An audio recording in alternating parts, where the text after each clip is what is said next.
All right, guys. Fulu coming to you with another video, another live. I'll try to make this one shorter than the last one, but you know, eh, from Islamic perspective, there are different sciences in Islam. I don't want to say they're the main. I don't want to say there's a difference between the the mainstream sciences or quote unquote mainstream sciences like the Quran, the Hadith, the fiqh, the Arabic language, and things like that. I don't want to I don't want to get into that really, um, because yeah, those are the sciences we all know. But there are other sciences that I guess you can call them the elemental sciences, and perhaps maybe even shouldn't be talking about these sciences. These sciences include, astronomy. These sciences also include, people don't know this, but these sciences also include astrology. Uh, but the sanctioned version, the one that is um, free of shirk, free of superstitions. Yeah. Like so, this also this also um, includes um this this also includes that. It also includes arithmetic, hisab. It also includes um you know uh I'll look into some other things that it includes. Just give me a second while I pull up the documents that I need. But I want to deep dive into something that may offend a lot of people because the way I'm going to deep dive into it is kind of like I want to say it's kind of it will offend a lot of people because in a way it's kind of judgmental, but this I mean, I hate to say it, but I'll give you a story of some events that have currently happened. I that led me to be like, you know what? There may be something to this. And I know this sounds bad. I know this is going to be sounding very, very bad. But let's look at this real quick. Just give me a minute. I need to pull something up. Okay, let me see. Okay, here we go. All right. So,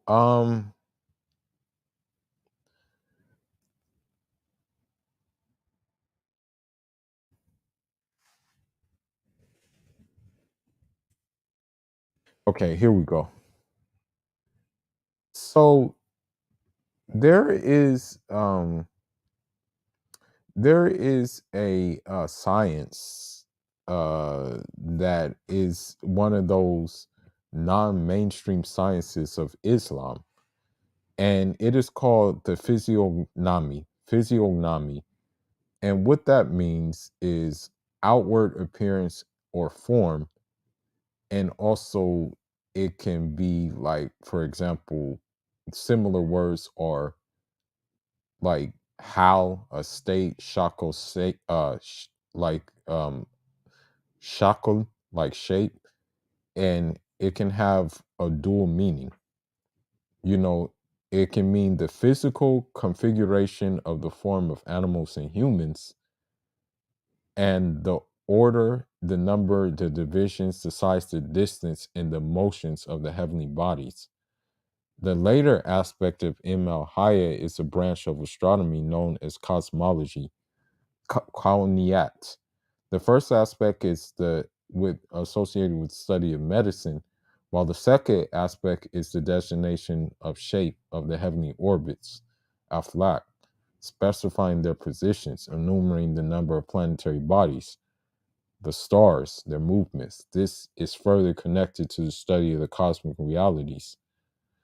Um, so I don't want to get too deep into that, but what I do want to get into is the physiognomy, for the simple fact that I want to say the physiognomy basically it's very deep hitting because of the simple fact that it goes into some theories that I have. Now, let me go ahead and get the document in which will explain physiognomy, and it will give some stories into like why I kind of allude to, hey, this there may be some wisdom behind this science. You know what I mean? So, physiognomy, right? Um, it's the relationship between the physical attributes and personality traits. Um, and what that means is that, like, what inspection of a person's corporal features might tell about us, about his or her internet character. So in other words, like, you can like kind of just tell by how a person looks, how a person may carry himself or herself, what type of person that is, without maybe with just like having a glimpse of that. You know what I mean? Um, it says one of the scientists said that it's a science by which one learns of the character of people from their external qualities, such as colors, forms, limbs, and in some, it is inference from the extraordinary makeup of the internal nature. Um, Let me see. And go through this quick because it's a big work.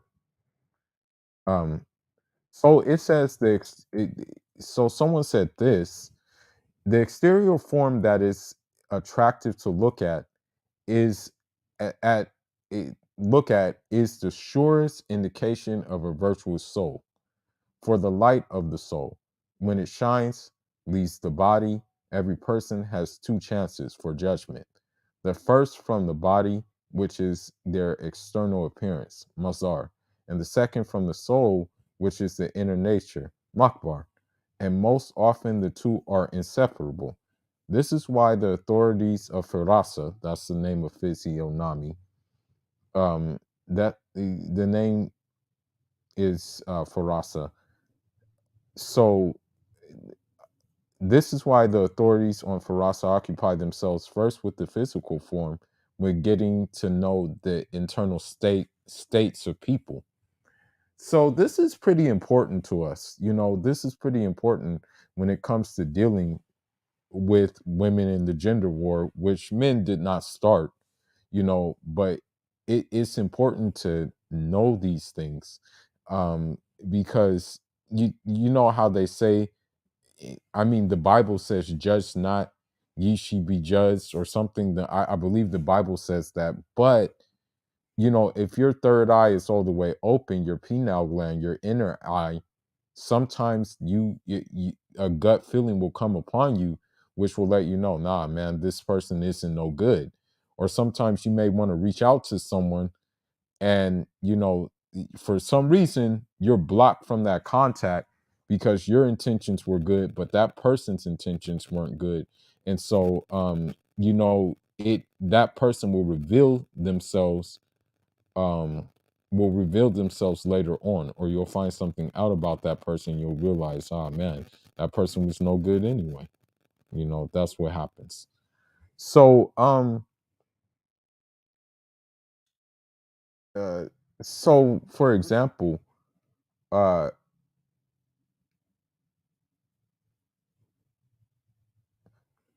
some people make themselves out to be what they really are not.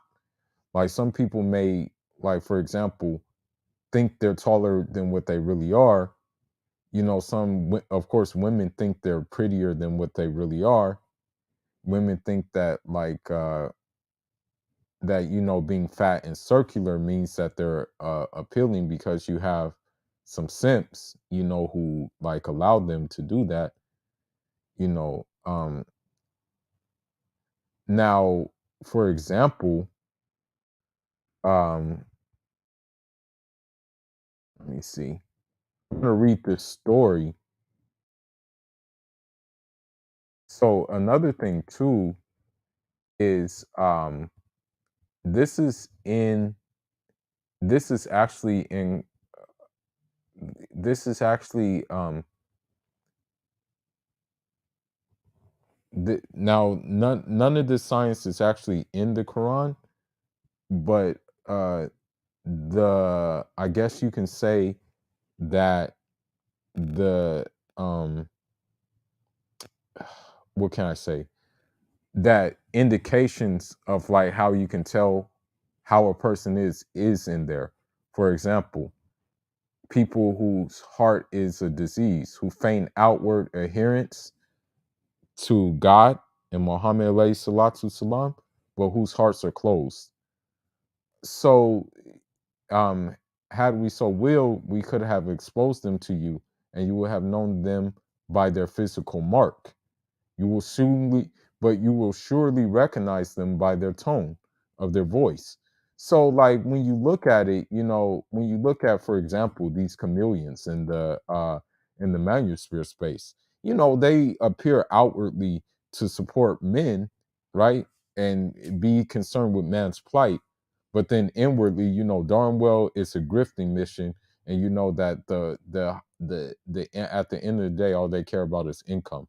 They don't care about anything else. Okay. This is all they care about.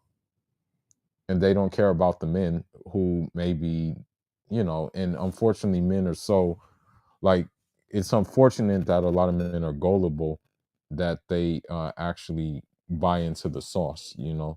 That's the thing. That's that's the main problem. But um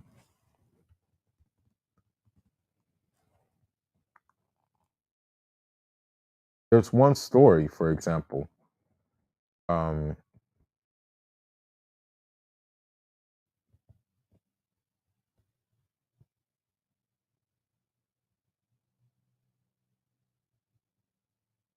okay, and here's another thing. This tradition's not really found anywhere, but this is actually a, a tradition. It said, "Beware of the farasha of the believer, for he sees with the light of God." And then he recited the Quranic verse.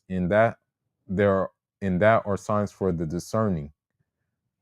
It's a rare tradition, uh, and so the discerning means those who, some think that this is meaning that those who practice farasa, physiognomy. And so uh,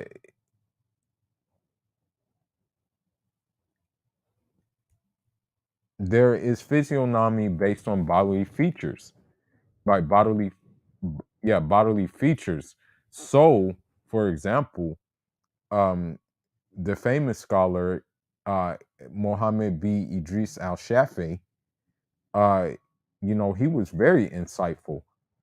So what happened is that there's a story of him that he went to Yemen in search of books on Farasa, and he copied and collected them. He passed on the road of a man squatting in the yard of his house who had blue eyes, a protruding forehead, and a hairless face.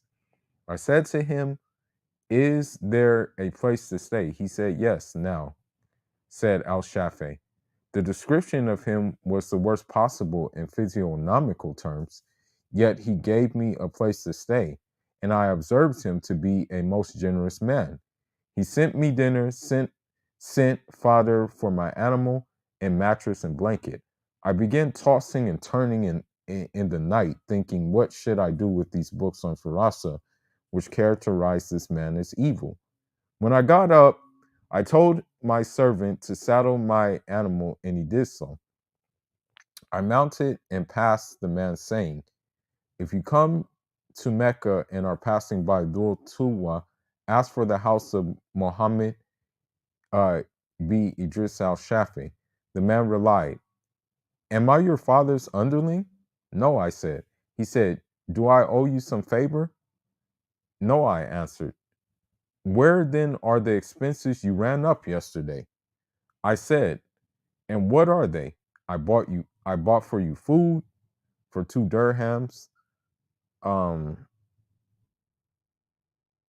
fodder for your beast for 2 dirhams, and rent of the mattress and the blanket for 2 dirhams. I said, servant, give it to him. Anything else?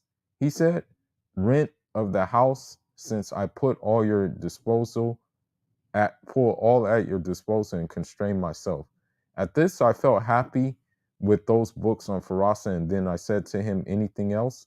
He said, go on your way, may God dishonor you, for I have never seen anybody worse than you. So, here we have a guy who, like, physically looked pretty bad, and it turned out like morally he was that bad, you know.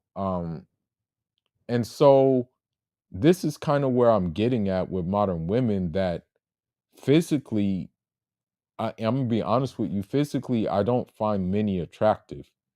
Yeah, you may look at them, you may glance a little bit, but it's only because it's in the innate man's nature to like still like want woman, despite the fact that you're kind of constraining yourself from having them. You know,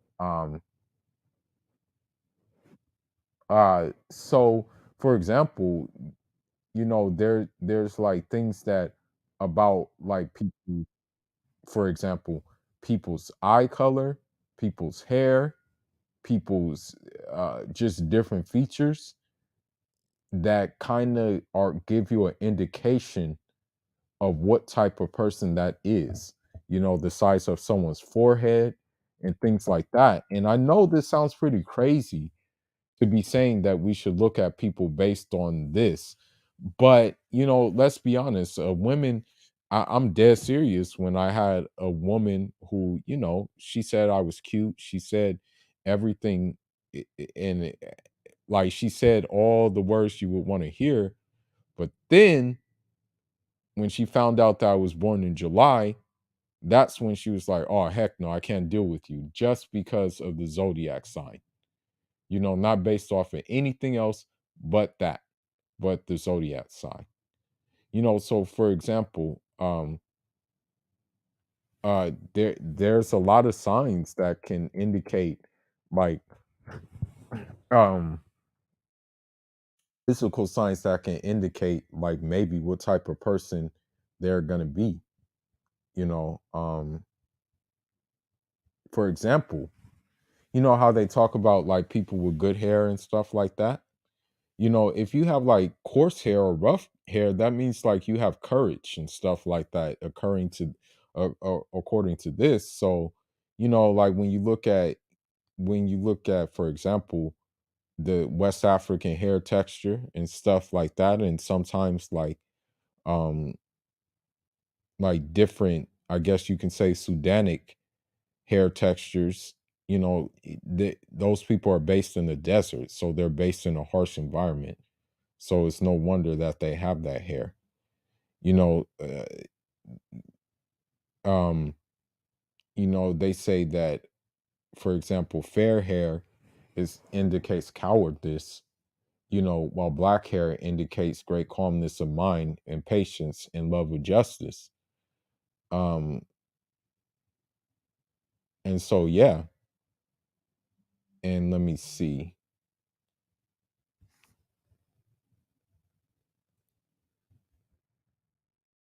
Let me see what else.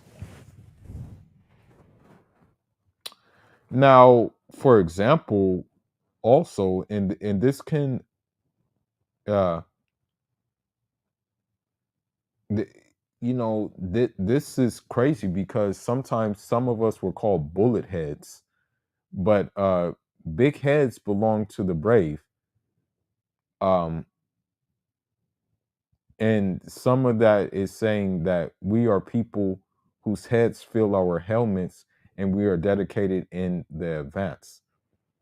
The nose represents pride and the place of haughtiness, and those with sensitive noses display propriety and neither divination nor disassociation. And it is known that broadness of mouth will lead you to commendation, and narrowness of mouth to disparagement. Also, it says that the physiognomy, I think I'm saying that right, of the wicked man is that he is dispirited, not cheerful, of a pale and dull hue, even though not ill, fickle of heart, detesting and denouncing joking and jesting. You will observe him to be rough spoken in conversation. The physiognomy, and this can also apply to women. I think as in general, this is like woman. This is just women in general, or just mankind overall. I mean to say. And so the physiognomy of the good man is that he appears easily and relaxed, has a radiant aspect, agreeable speech, well formed, and smooth forehead, not impetuous, clinging, or agitated, liking jesting and joking, speaking well of others, gentle in conversation, and humble. Okay,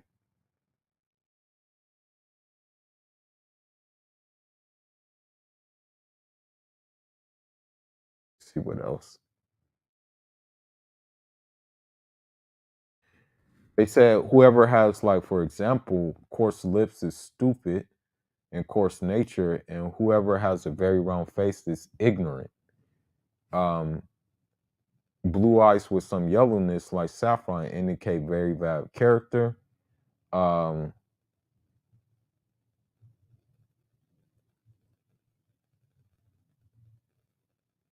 and whoever eyes is stupid, whose his eyes stupidity and much movement, he is far removed from good. Okay, let me see.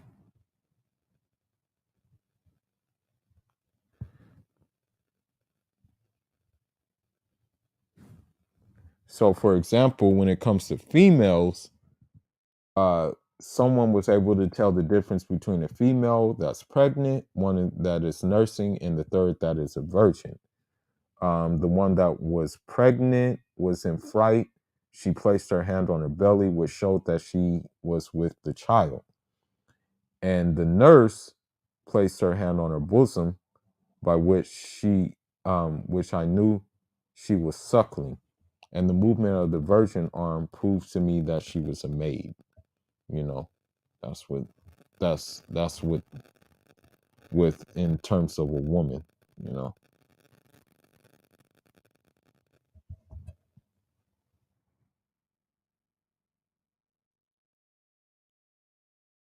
let me see.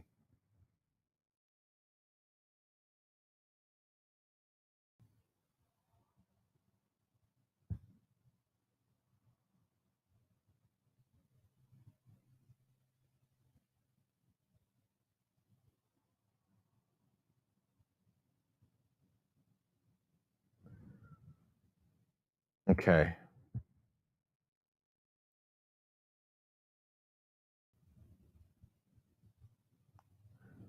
I'm looking at some more stuff.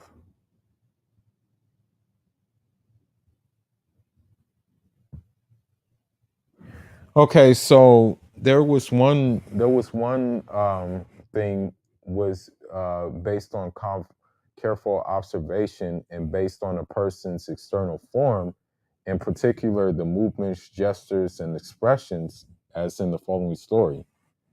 Ahmed B. Tulin saw one day someone bearing a basket and struggling under it. He said to himself, if this agitation was on account of the weight of the load, the neck of the porter would have sunk down, yet I see its neck upright. So I think the state of the affairs must be a result of fear. He ordered him to set down the basket, and there inside was a slave girl slain and cut up. He said, tell me the truth about her plight. The bearer replied, four people in such and such and a house gave me these gold coins and instructed me to carry the corpse. Ahmed ibn Tulun had him beaten and the four executed. So that what the moral of the story is that like that guy was scared carrying the load because of the simple fact that it had someone that was the leader inside. You know what I mean? Um, and now uh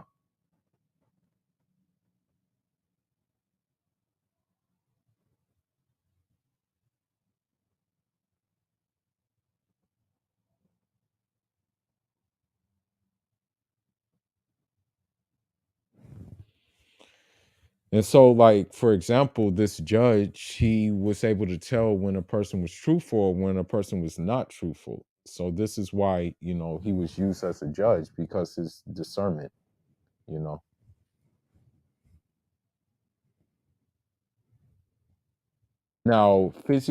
Now, like when we look at the physiognomy of the genders, you know, the thing is, uh, the very order of the world as it's supposed to be laid down by God is based on upon the harmony and the radical separation of the sexes. And a good Muslim was therefore expected to maintain boundaries of gender. For example, the male should cultivate a beard, keeping it trimmed, brushed, combed, scented, and generally well groomed, while the woman should wear a head covering that protected sufficiently her modesty. Any violation of this natural order is strongly condemned, and so, not surprisingly, those who appear very frequently on the list of those incurring the curse of the Prophet alayhi salatu salam, and the wrath of God are men who imitate women and women who imitate men. Um, so for example, effeminate men are often described as dyeing their hands and feet with henna, wearing jewelry, uh, speaking and walking languidly, all practice that were reserved for women.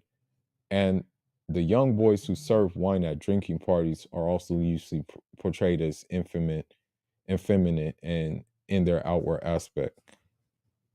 A womanly boy of gentle temper hurried to us with wine, coquettish, and though his palms were tattooed with henna, his hair was arranged in ringlets over the forehead and um, curls around his temples. His eyes distributed love sickness from their sockets, and though they were often benefit too against the onslaught of illness, I drank out of the eyes of a pure clear wine, whilst another I drank with my companions. And I'm not saying that, and I'm not encouraging wine, but I guess this was just happening at the time.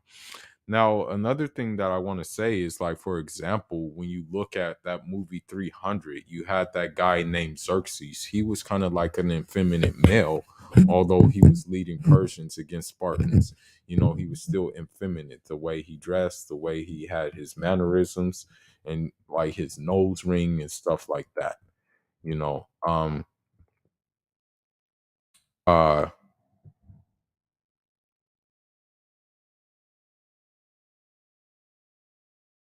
Now, this is for like the trannies and stuff like that. Some, unfortunately, some of them unfortunately get it cut off, and they think that okay, I'm now a woman, you know.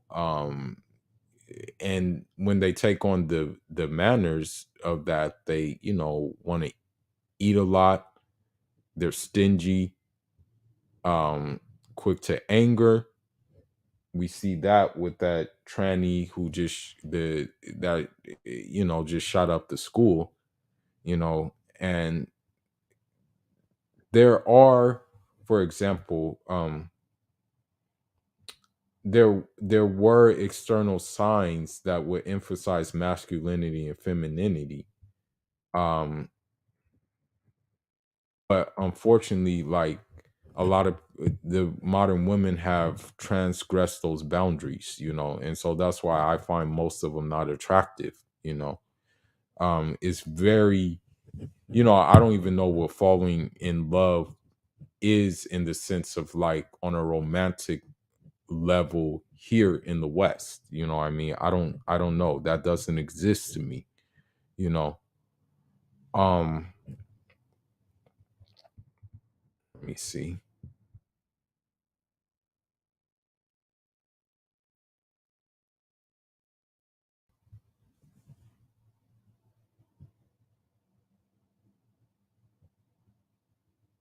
So like when we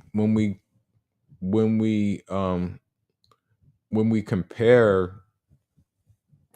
for example, like when we compare, when we look at it from a, like the, I guess you can say, the animal kingdom perspective, you know let's look at the lion.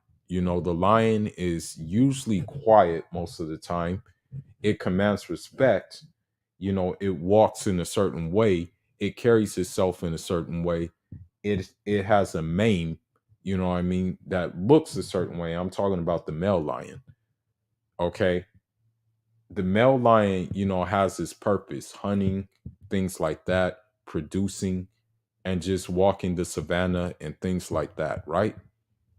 Whereas the hyena, unfortunately, the hyena is known for what? Making a lot of noise, right?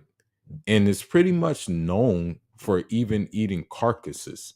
So when you have something that's like eating carcasses, like it's the lowest of the low, okay? And that just goes to show you that women resemble hyenas, and real stand down guys well, let's just say modern women resemble hyenas, whereas real like stand up guys, 10 toes down guys represent lions. um and so uh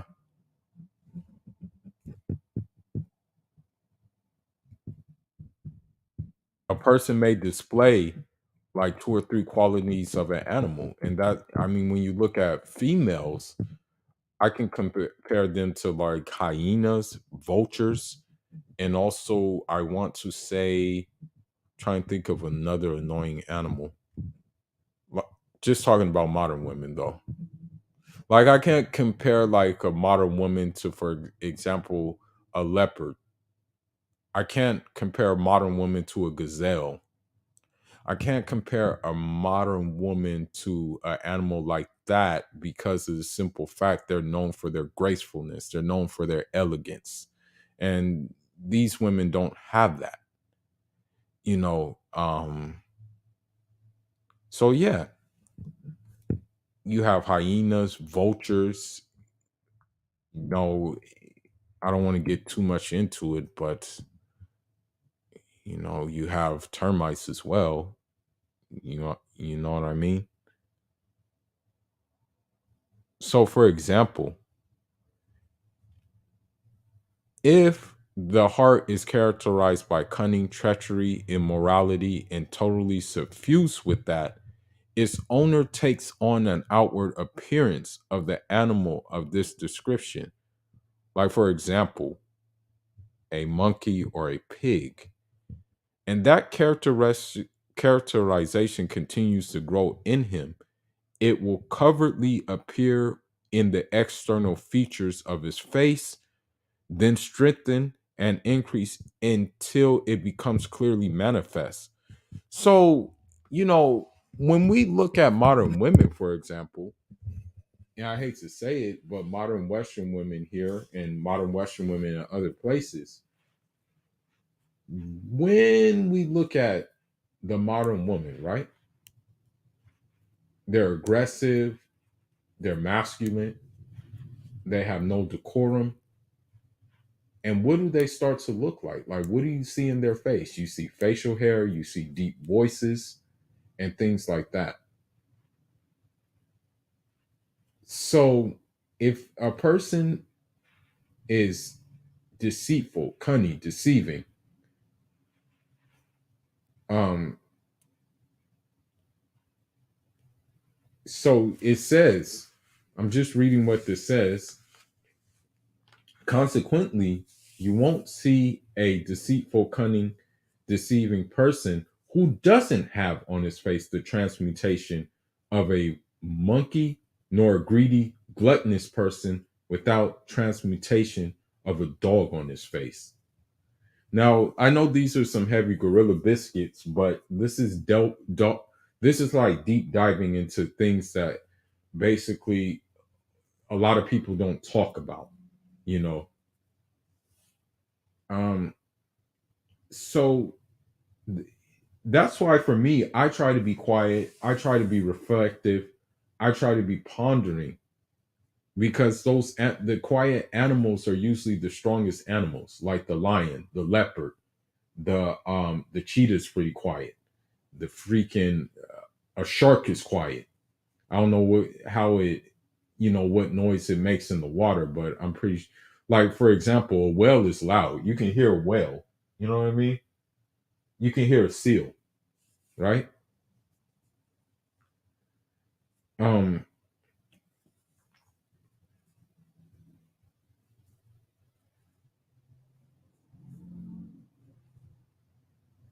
So, for example, thus whoever resembles the lion and the horse, they judge of him nobility, courage, pride, daring, and diffidence. However, whoever resembles the dog, they judge of him severely, humility, loyalty, much movement, talking, shouting, and impudence. Whoever resembles the goat, they judge of lust and much desire. Whoever resembles the pig, they judge of him gluttony and greed for food. Whoever resembles the monkey and the fox, they judge of him cunning, deceit, mischief, outrage. Whoever resembles the hare and the gazelle, they judge of him cowardliness, timidity, feebleness. Whoever resembles the bull and donkey, they judge of him stupidity, coarseness of nature, lack of understanding. Whoever resembles the snake and the scorpion, they judge of him wickedness, seeking to harm and corrupt people, and intending for them what is abhorrent. They recount indications by which each person's resemblance to animals may be inferred as regards to color, movements, and form. Were it not that this falls outside the range of our topic, we would have explained it on further and said much more about it. You know.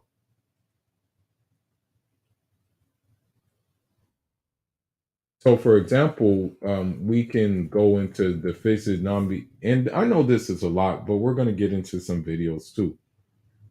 But when it comes to, for example, the physiognomy of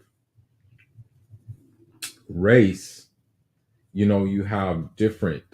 Uh, for example, you have the Syrian, the Yemeni, uh, you have the Basran.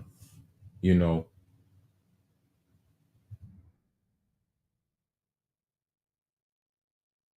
so it says that the greatest harmony and balance lay in the third and fourth zones, which comprise the central lands of the Arab world, North Africa, Iran, India, and parts of China. The further one moved out of those zones, the more unpleasant a people's nature would become, as witness the Franks.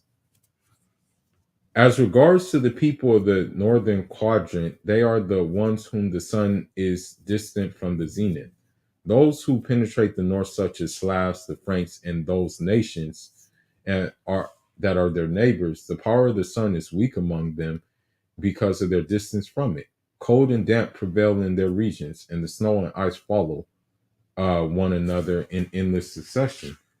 The warm humor is lacking among them. Their bodies are large, their natures are gross, their characters are harsh, um, their understanding dull, and their tongues heavy. The color is so excessively white that it passes from white to blue. Their skin is thin, their flesh thick, their eyes are also blue, matching the nature of their coloring. Their hair length reddish because of the prevalence of damp mist. Their religions their religious belief lacks solidarity, and this is because the nature of cold and the um, lack of warmth. However, And I'm just reading. I'm not making. I'm not just taking this from my own understanding. Um, but another thing too that we need to talk about is now now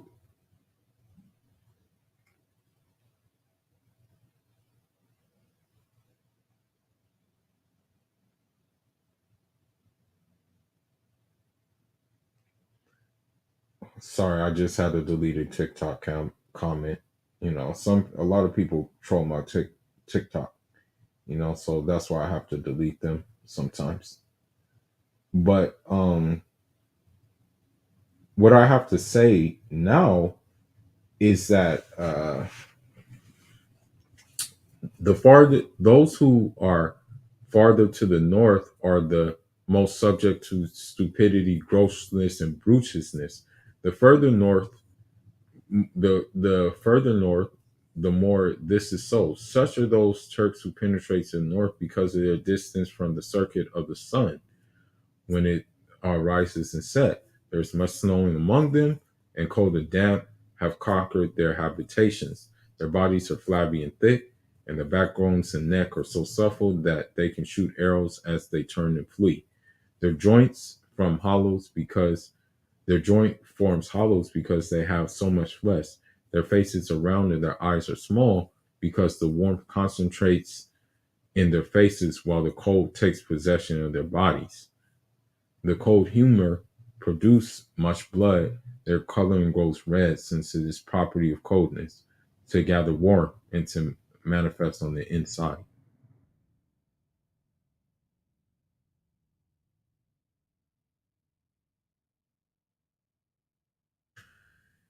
It goes on. The Greeks were men, and mind you, these are just what scholars' opinions were. That it doesn't mean it's the end all and be all, but I'm just saying that maybe there is some kind of things to this. It says, for example, the Greeks of men of learning were men of learning rather than doing. They could draw a blueprint for a medicine and design an instrument and mold the prototype, but were not good at using equipment. They could devise the implement but not handle it. They delighted in science but shrank from application. By contrast, the inhabitants of China are masters of melting and molding, casting, smelting, and marvelous dyes, carving, sculpting, painting, book production, calligraphy, and they are dexterous in everything they undertake and practice. And I mean, when you fast forward, you see where China is right now. They just work the land, and fast forward, and the United States hates China for being what it is, a superpower.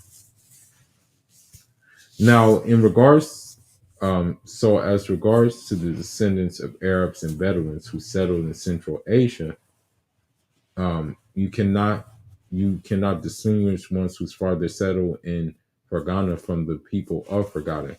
You see no difference between them in their chestnuts, mustache, red skins, and neck napes, and Fergani clothes. All regions are like that. You cannot distinguish the sons of settlers from the native son. A good example is provided by the tribe of Banu Sulaim, who live in the lava lands of Arabia. They and are rendered black skinned by their environment. They take their servants from Ashban and their wives from the Byzantines. Yet no sooner have they reproduced for 3 generations than the lava lands have turned them all into the color of Banu Sulaim. And it was known, and it was well known, whoever stays in Awas for a time, then it examines his intellect will find, though he were possessed of great Farasa, that is diminished. By the way, Banu Sulaim, they went all through North Africa as well.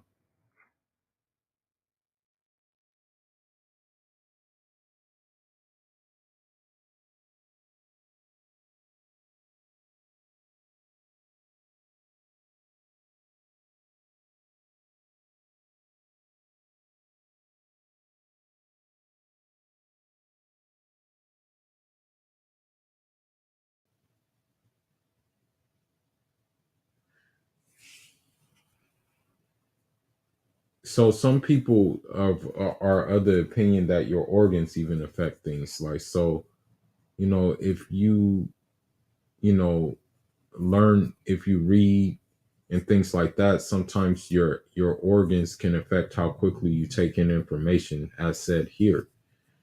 The mental force of the middle cavity of the brain requires a modern temperament with a tender, subtle, delicate substance, so that it may receive by its moderation tender substance a greater measure of the power of an expressive soul to perceive things more easily and discern things more effectively.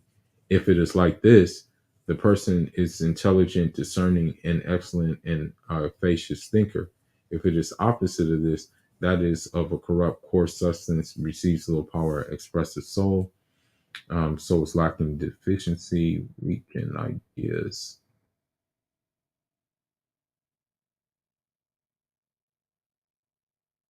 Of course, there's divine physiognomy.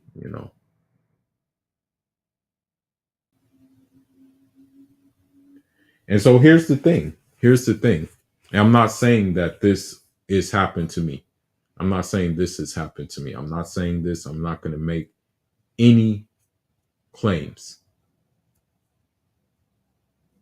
Indeed, the Quran speaks of such things in the description of the outer and the inner aspects of sin, the manifest and the hidden blessings of God, the exoteric and esoteric nature of God, and of the external and internal forms of things. In such an environment, it was inevitable that physiognomy, as a tool for discerning an inward state from the outward form, would be applied to the theological context, and the semantic range was therefore extended in Islam from its more limited Greek sense to cover the discovery of perception of inner hidden truths from outward manifest signs. This was at least pious in circles accomplished with, or at least facilitated by God's aid, and it comprised prediction and unknown future as the hidden present.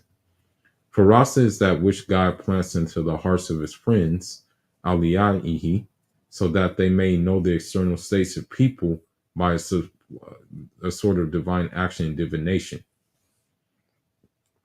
For the hearts and eyes, just as the sight does, and whoever has a sound heart, eye, and is supported by God, light may gain confirmation of the true essence of things and understanding of the upper world while he remains in the lower world. He perceives that no eye has seen, no ear has heard, and what has never occurred to any heart of the human.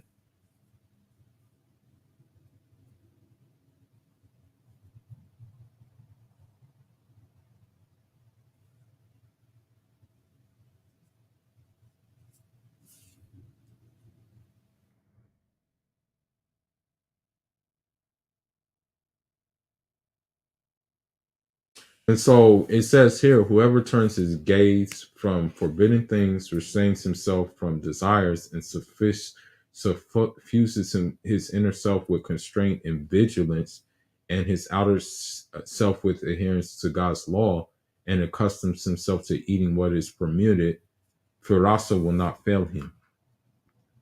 So I want to say something that, you know,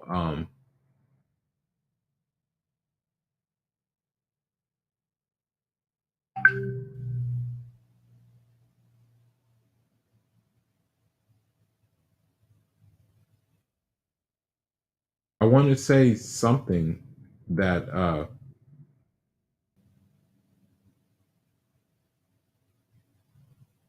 happened to me recently. There, and this is, and I'm being very serious about this. Okay, I'm being very very serious about this story.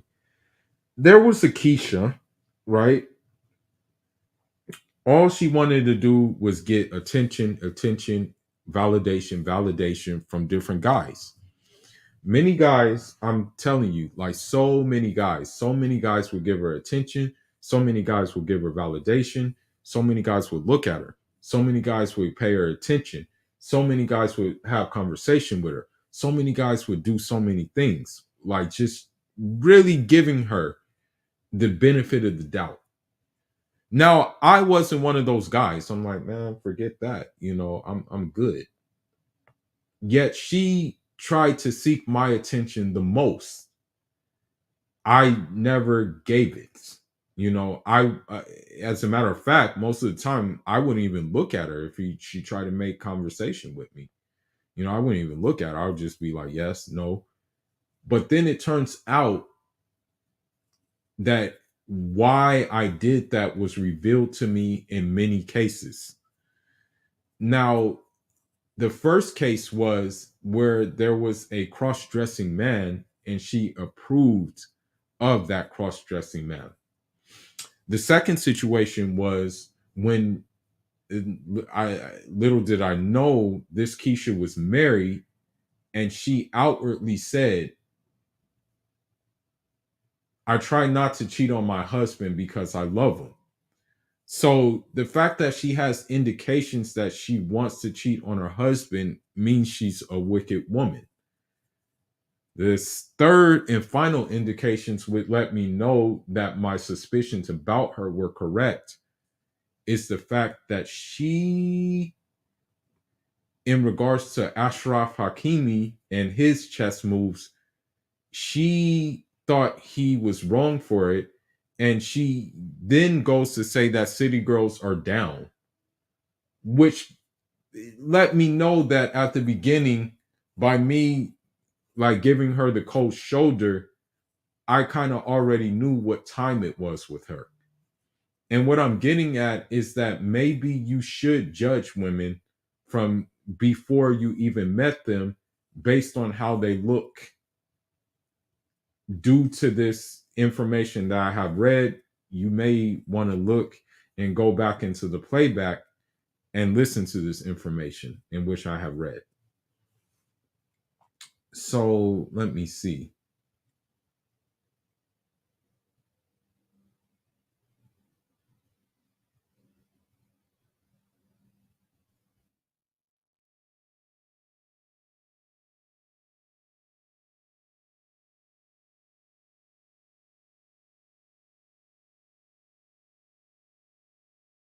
Okay, so like this, I know I shouldn't deep dive into this, but this information was made available to me, so I just decided that hey, why not dive into it?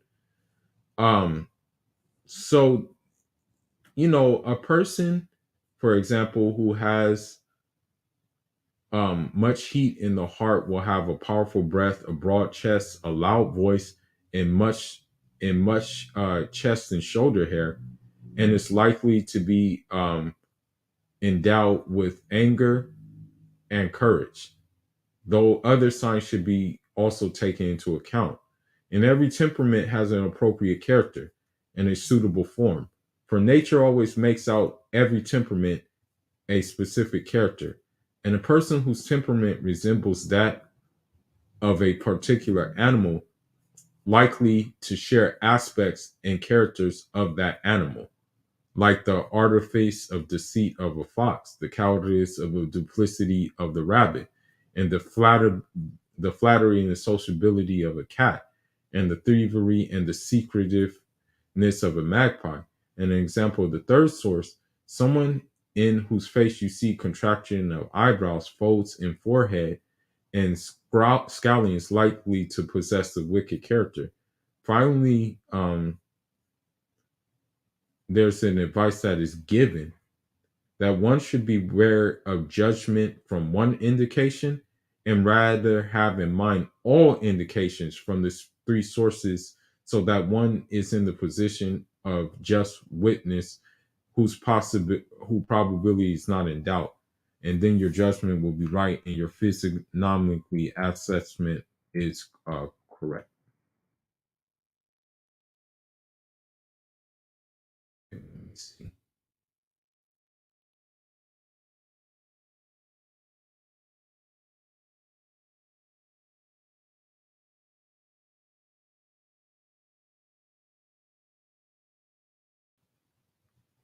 Let me see.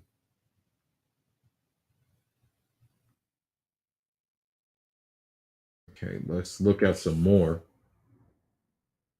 All right.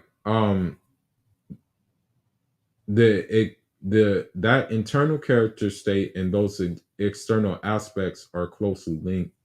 The second way is to consider of the voice of a man in the grip of anger will have a raucous and loud voice, and when overcome by fear, a weak and shrill voice. If one notes for all physiological states and the corresponding tones of voice, one should be able to discern between the states and tones in complete and necessary accordance, and we can infer the existence of a certain character from the certain tone. Third way is by observation of animals lacking reason. These act only according to their intimate temperament and nature. Since we know that the external character and the external aspect are related, both result in temperament, and these means that if a person resembles an animal in their external appearance, then we can infer resemblance in that external character. Um, Take example of the race and sex of the person. First, certain physical and character traits will go with each of these, and this may help in character and judgment. Thus, a man possessing certain physical features of a woman, i.e., soft, abundant flesh, a small head, a delicate face, fine neck, narrow chest, is likely to share certain uh, points with women. More calm, cunning, coquettish.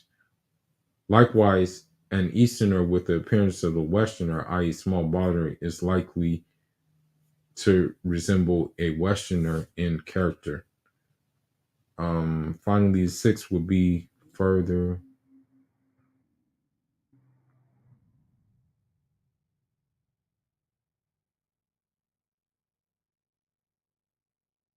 Let me see.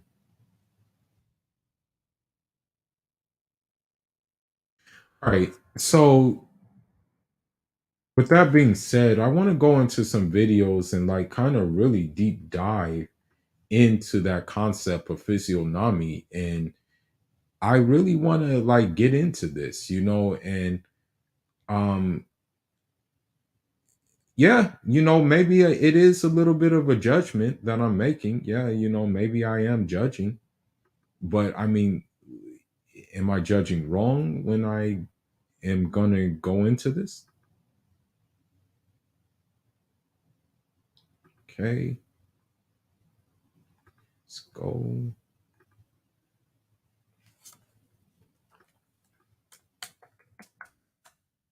Okay,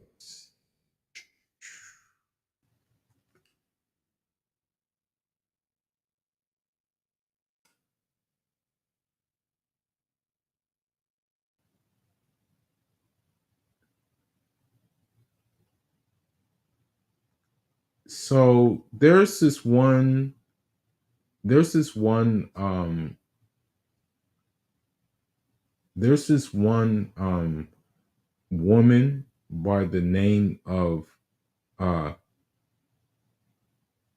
there's this one woman by the name of Glam Melanin who totally trashes black dudes.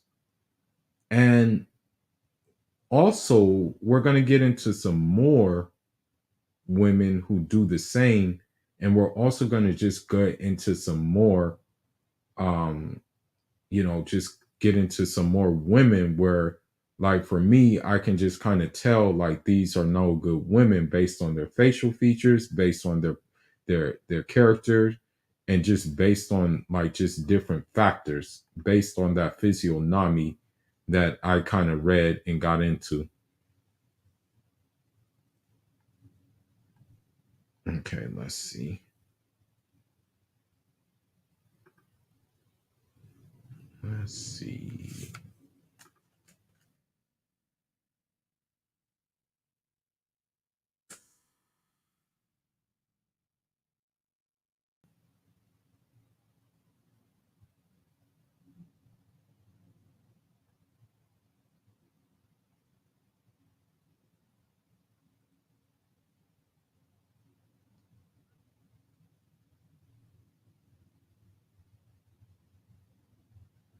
Trying to look.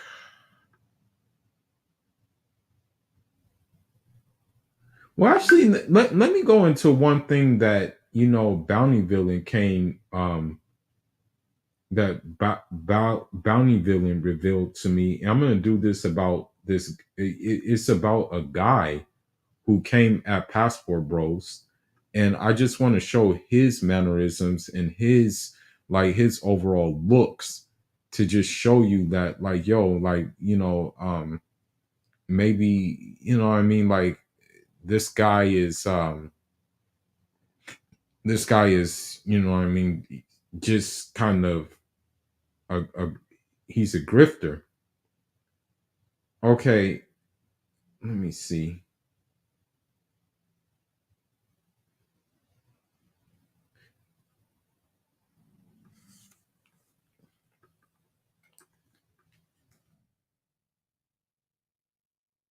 Shout outs to Bounty Villain.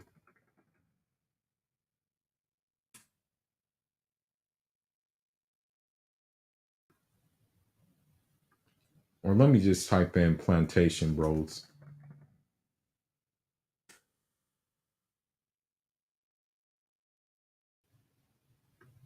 Okay, here we go. Introducing the brand new Sit Pack Camster 2. Everyone knows how most comfortable out of y'all Passport Bros. So you look at this man, right?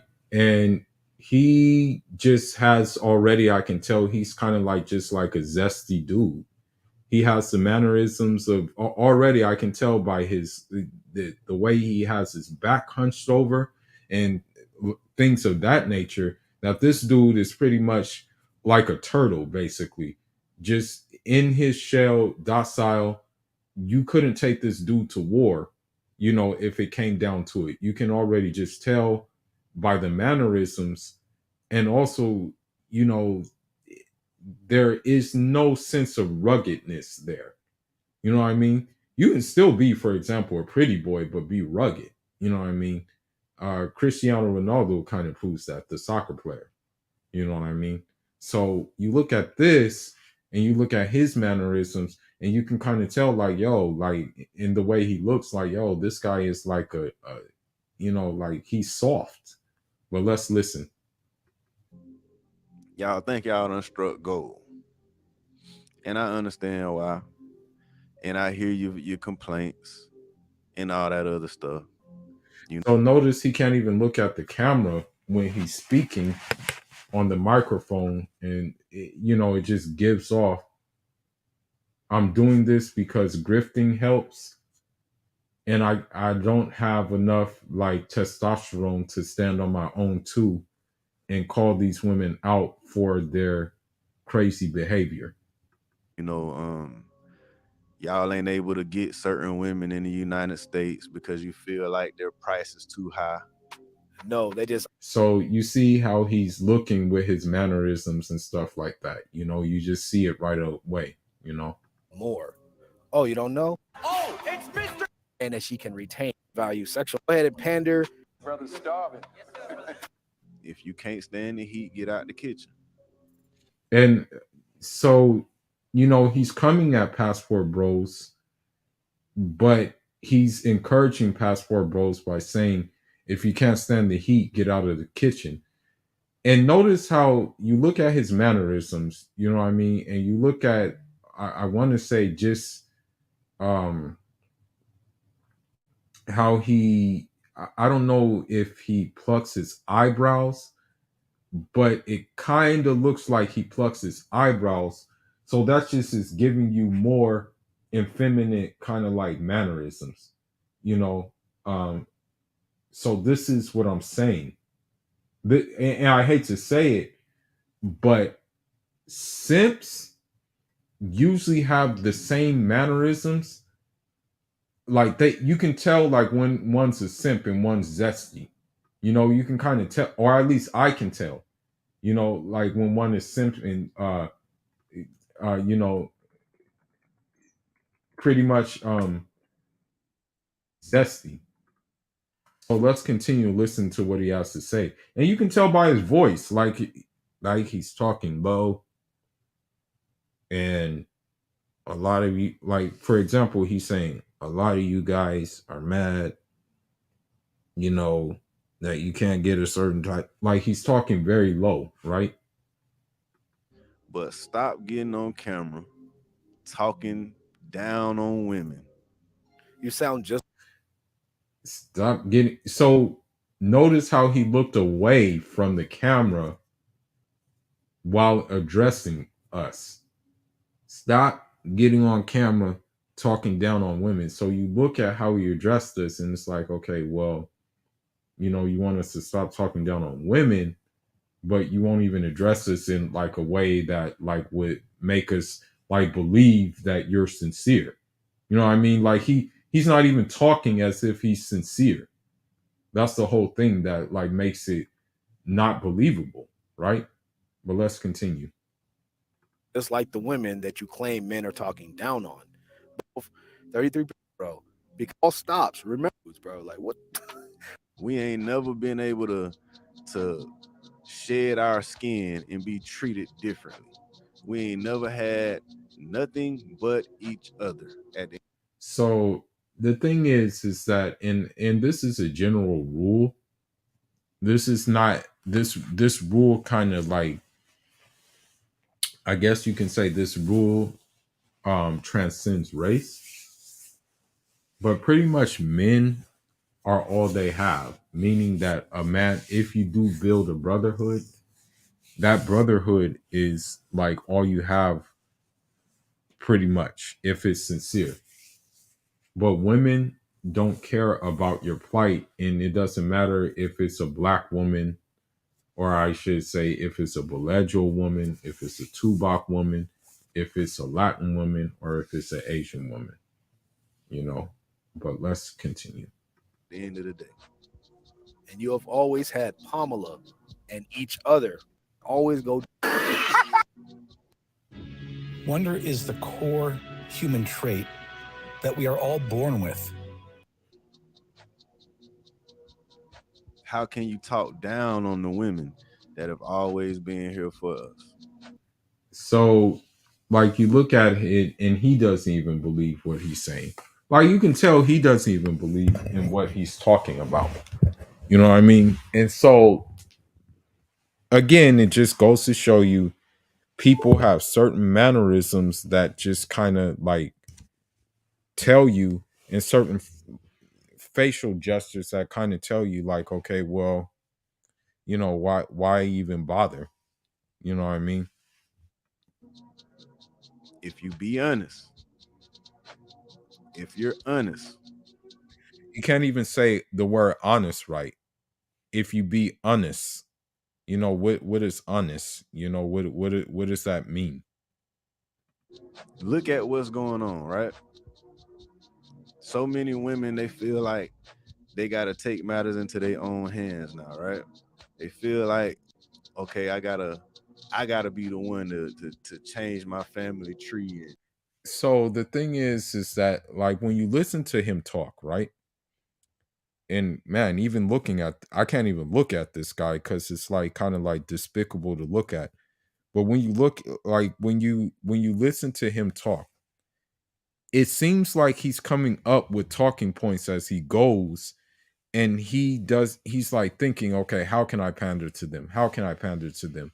Not realizing that what he's saying is what they wanted. You know, this is what women wanted.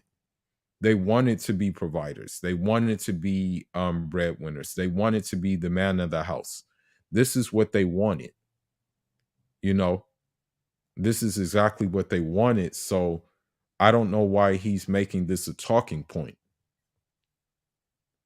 The thing is, what they wanted is they wanted to be the things that I just named, but they also wanted access to the things that men had, while being the things we just named, and not being the things that create the balance in this lower world. I gotta be the one to turn the legacy of my family around. Why? Because there's been so many trash men. Not And he's not telling you that they're not going for they're going for those trash men. They're not he's letting you know that those men are the ones they are going for. He does not seem to grasp that information though. Doing what they supposed to do. Beta. And how do you think those women got there? Leaders. So Control. Right direction since the beginning. That's how it's always been. So if things is out of control, who let it get out of control? You let it get out of control by saying girls will be girls and by pandering, and the fact that men tried to not let it get out of control and restore order, those men were always getting canceled, or they were always called some derogatory term like misogynistic and these kind of things. So you're the one that is responsible for it, and the women who wanted it are also responsible for it. oh, I thought you had to answer. My bad. The point of the way you have these women and doing her bidding, been brushing his hair, putting in. Okay, so that's it for this guy. You can just tell right off the back that he was just like a soft dude. He was he was, this is what he was, and this is how we have to look at it, bro. It's how we have to look. So, you look at, for example,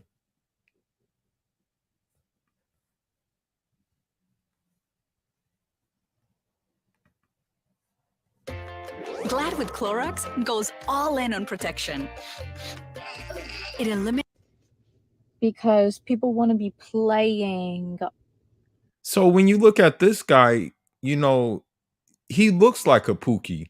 Like, I hate to say it, but like you can tell right off the bat that this dude is menacing. This dude is menacing. So like, like a modern woman, I guess with them, even to Karen, Pookie is rather appealing, because Pookie has no boundaries.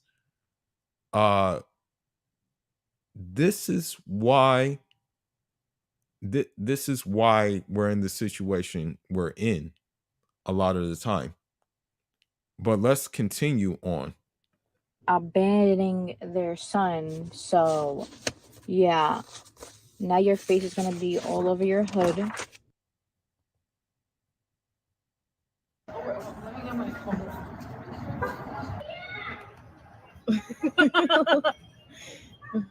Now notice too what this does is now increases the talking points of these Keishas. You know what I mean? Like, now in essence what she has done is made it now kind of like, see, I told you so type thing by doing things like this. Yeah. We're just sitting there reading it.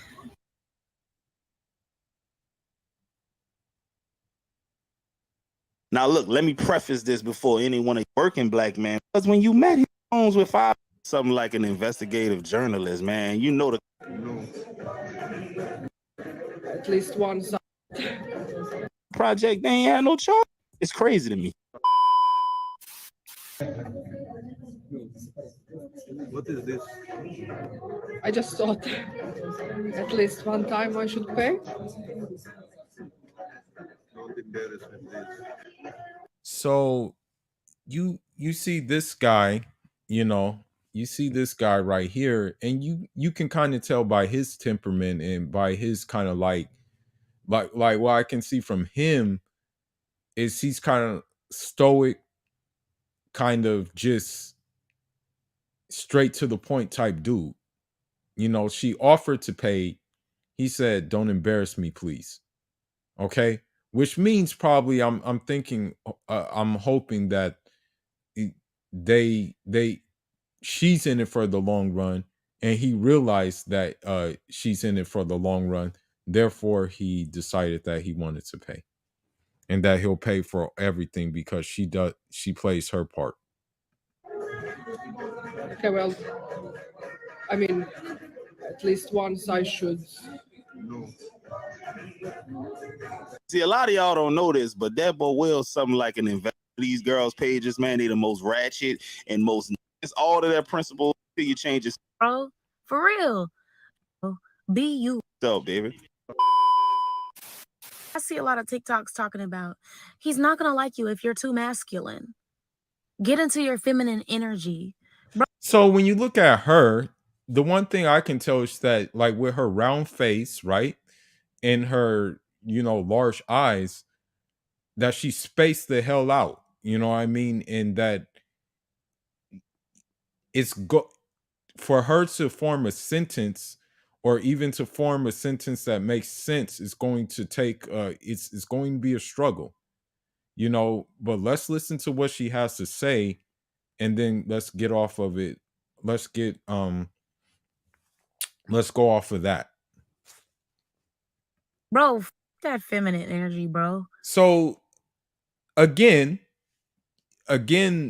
she has the mannerisms of, like, let's just say a camel, just very rough, very unruly. And when you look at it, she has the facial features of a camel as well. You can kind of tell by the chin area, and you can also tell by the shape of the head that it kind of does look like a camel. And I think a lot of that has to do with the mannerisms in which she just displayed. So let's continue on with that, and let's listen to her. Be you, whatever that means. Feminine, masculine, like these labels, bro. So when you look at it, she even has kind of like in a way, kind of like a baritone voice. You know what I mean? Like, kind of, I want to say almost deep, right? But let's continue. For real. And I have something to say. As the firstborn child, it's hard to like submit to what society thinks of as feminine, because I have a certain leadership quality about me being a firstborn. And if you're a firstborn, you understand. So, bro, all that shit. Be yourself. You're going to find the tribe for you. And so when she crosses her arms, right? When she crosses her arms, that's just going to show you that don't approach me. That's what she's saying. She's like, basically, get the F away from me. I'm a time bomb ready to tick. And if I were to guess, I've been ran through so much that now I have taken on the mannerisms of the guys who have ran through me. If I were to guess, these are just wild guesses. But let's continue. You're going to find the partner for you. Different strokes for different folks. Guys, you know what's funny about this? This is the definition to analyze your. In the comments. He wants you to photograph everything in the drawer. Why is the FBI there? You just need to keep your mouth shut. Nixon values loyalty. Damn right he does. I'm mad. I have the ability to help people escape reality, at least for the next week. I'm gonna go ahead on and let y'all go with your move, man. Listen, parents, quit running your house as if it's a democracy. It is not. Your household is a dictatorship. Well, do what I say, do or else. But so again, you look at her, right? And she has the characteristics of, I want to say, like a wild boar. And she kind of looks like one too. Yeah, she's talking about dictatorship and things like that. And again, we see the mannerisms of a man. This is what a man is supposed to be like. But even a man is not going to be too loud about doing it. He's going to do it in a authoritative way. It's going to be authoritative, but it's also going to be in a way that will let you know, okay, my dad is for real, or the man of the house is for real, but he's not psycho. You know what I mean? Now they have this thing called gentle parenting. Oh, I believe in gentle parenting. Do you? You're living, aren't you? Surviving is not thriving. But you are thriving. You survived it. I was very gentle. So you know, you look at her, you look at, for example, the blinking eyes and things like that, and you also look at the fact that she's looking around, meaning that she's unsettled, meaning that she's like, oh crap, um, I'm a ticking time bomb kind of thing. I was very gentle. I give you passes from time to time. See, you survived that night coming in my house drunk, throwing up on my damn carpet in my bathroom, talking about your cycle was on. Your damn cycle wasn't on. You were drunk. Well, at that point, I was way too old for gentle parenting. So you look at the daughter, right? You look at the daughter, you look at how she's dressed, you look at how, you know, the you know, just the overall body, and you can tell that, you know, there's a lot of miles there, despite the fact that she's putting on this act of like, oh, you know, I'm subtle and this, that, and the other, you know. Gentle parenting is like when they're growing up, you don't whoop them. Oh, hell no. The Bible says, spare the rod, spoil the child. So I believe in whipping that ass. I don't believe in abuse, but I believe in whipping that ass and letting that ass know, reach out and touch somebody's ass. Yeah. Make this world a better place. So, you know, me, I don't think I'm going to hit my kids or whoop them, because, you know, I've seen situations where all you need to really do is you kind of just need to like let them know that you're not playing around. You know what I mean? Scare them. So, for example, have a stick, you know, like, for example, maybe have a stick, have a belt, but never like really strike them with the belt. Just like kind of be like, yo, chill out. You know what I mean? Just go get the belt, make them chill out. You feel me? But don't spank them or whoop them. You know, I think that can cause some damage. I honestly think so, that, you know, that can cause some damage, you know. Now, look, I'm in 100% agreement with this lady, because in my experience, trophy generation back, and I went in 506 stand. Hit that button for your boy, man. We'll be there in a couple of days at this. Okay, so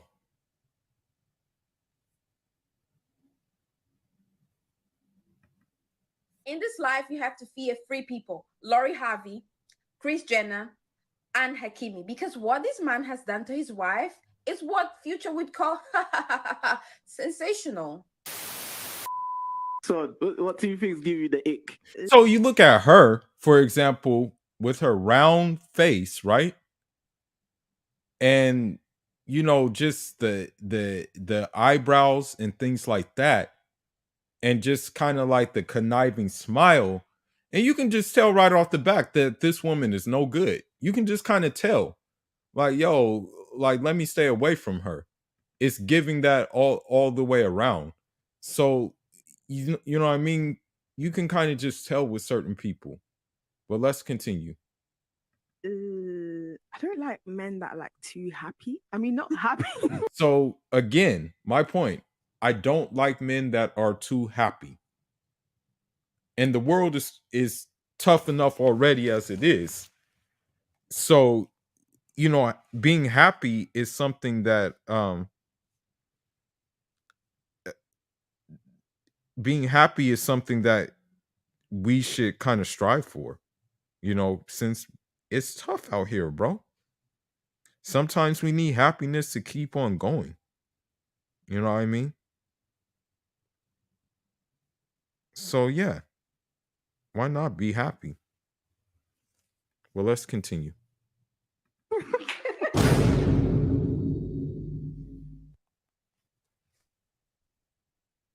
Happy. But I would hate when I would tell a guy, like, oh, I really want flowers. And he would only just get me flowers. So you see her, right? You see her, she's probably dull.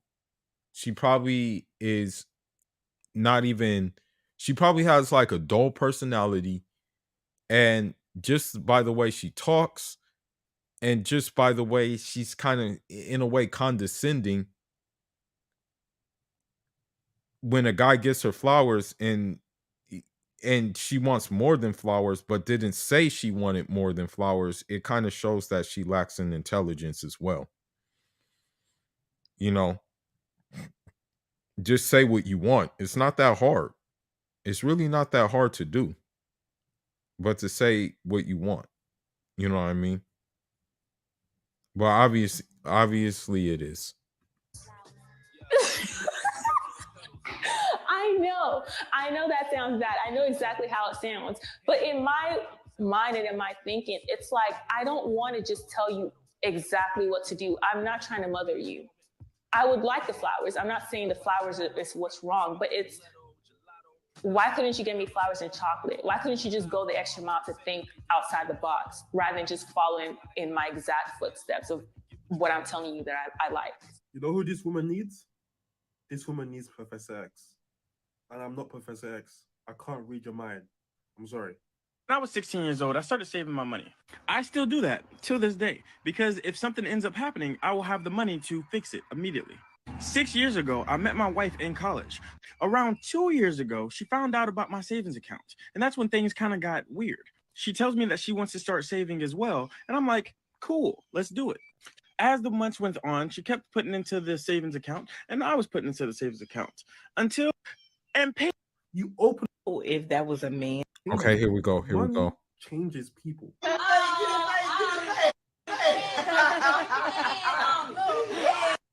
I just want to point out that that is beyond disgusting.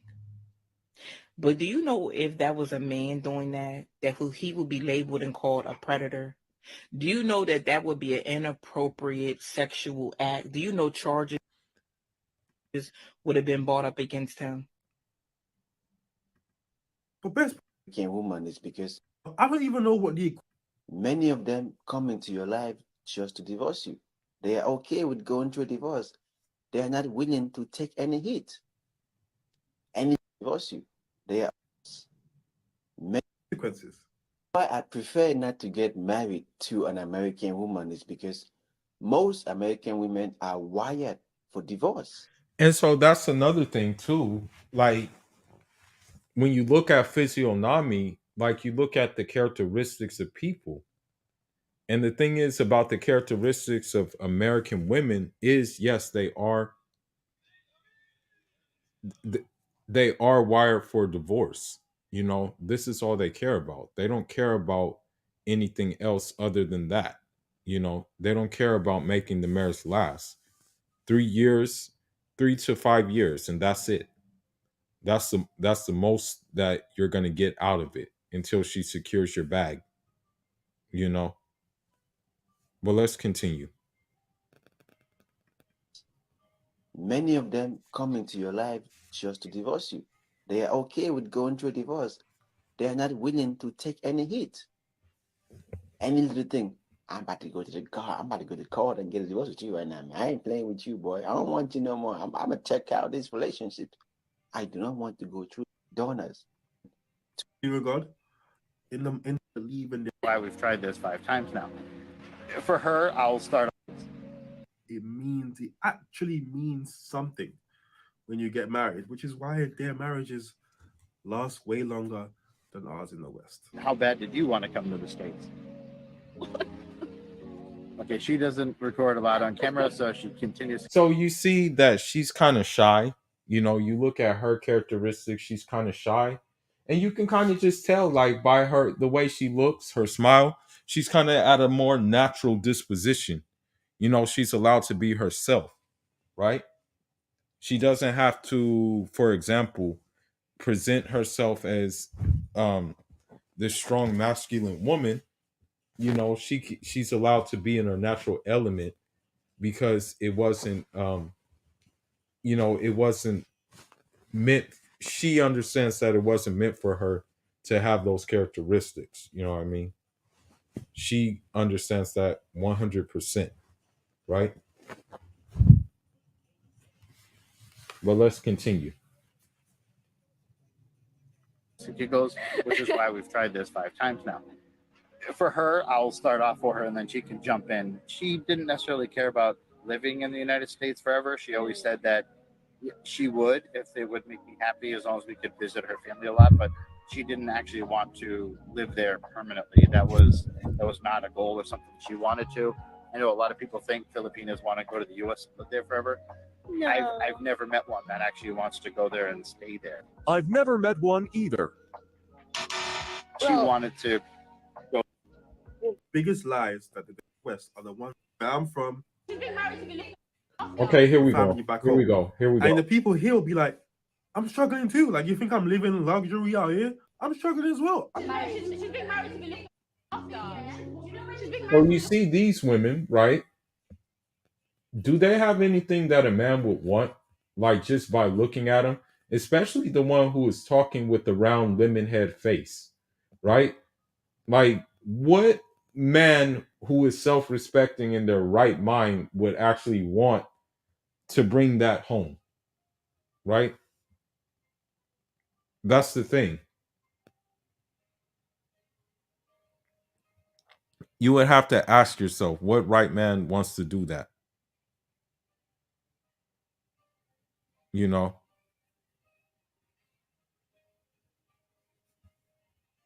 No, no, no.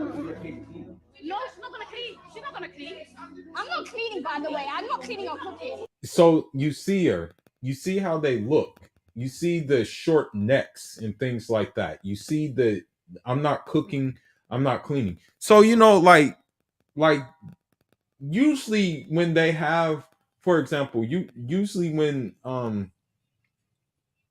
usually short necks are kind of reserved to men. Men should have short necks.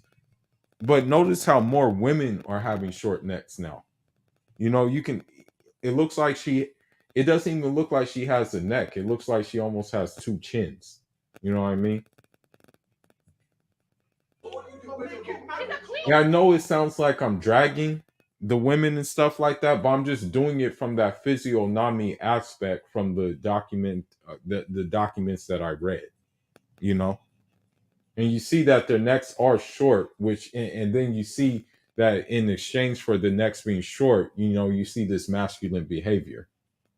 She's saying she's a queen, but they're acting like tyrants. She's a queen. She's a queen. She is a queen. Because it's obvious. You're asking stupid questions. Guys. I know, but why don't you understand what she's saying? It's like, it's so dumb. She's going to be a princess. I want to be with a man who's a provider, who will allow me to be a housewife. I want to be a lady of leisure. So she does. Now this goes to show you like how bullish she is, because she does resemble a buffalo, right? The thing is that she didn't even say the word right. She said leisure, and it's leisure. That's how you say the word. Even over there in the UK, you say leisure. You don't say leisure. She's saying that she won't cook or clean, so all she wants to do is sit on her butt all day. And by the size of her, I hate to say it, but she's gluttonous. She probably hasn't seen a treadmill a day in her life. That's the whole thing. I don't know about the birthday thing you told me. Please, I wouldn't buy a man a birthday gift. No. He has me. No, stop. I'm so sorry. You yourself, you're useless. She must have been raised by social media, because I don't know what reaction put in the those age brackets. Don't pay the money through my website, because I'm just going to refund it to you. I've had a couple of experiences this week. So you look at, for example, Melanie King, who's the biggest chameleon of them all. You look at her facial features, and what does it remind you of? Kind of reminds you of like a serpent, right? It kind of reminds you of that, right?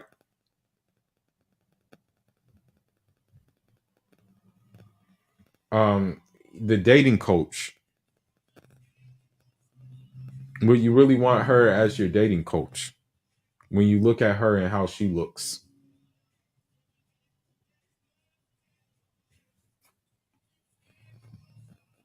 and here's why. Most of you, brackets, gentlemen, some of you have arthritis. How you think and how I didn't know. They knew, and I found out after it happened. The dad like green lighted it. I was like, yeah. The dad flew me out. The gangster stuff. Is that what you're into? Huh? I just like serious guys. I got bamboozled because I asked him if he knew him. He said no. Which one was better? How? The dad. Did you mash the dad again after you mashed the son?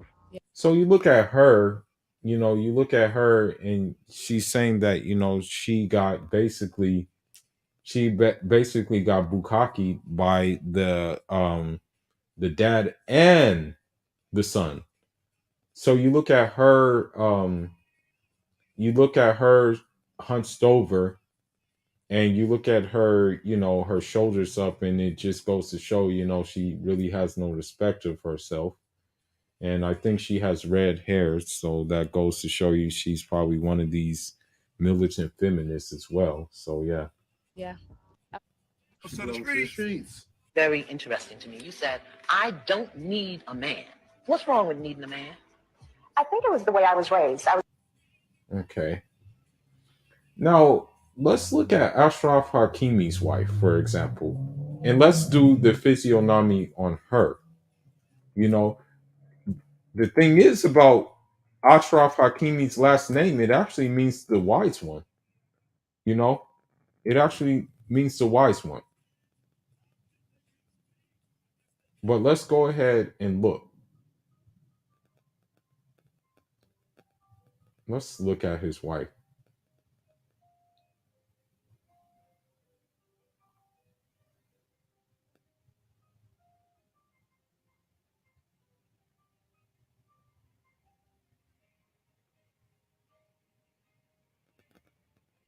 There's a twist in the tale as Ashraf Hakimi will reportedly. So you look at her, and the fact that she does not have on a hijab, just goes to show you that, it was a matter of finessing, so receive half of his you look at her eyes, I hate to say it, but those eyes are, I mean, and just the body language, you look at her and you're like, dang, man, this woman is cunning.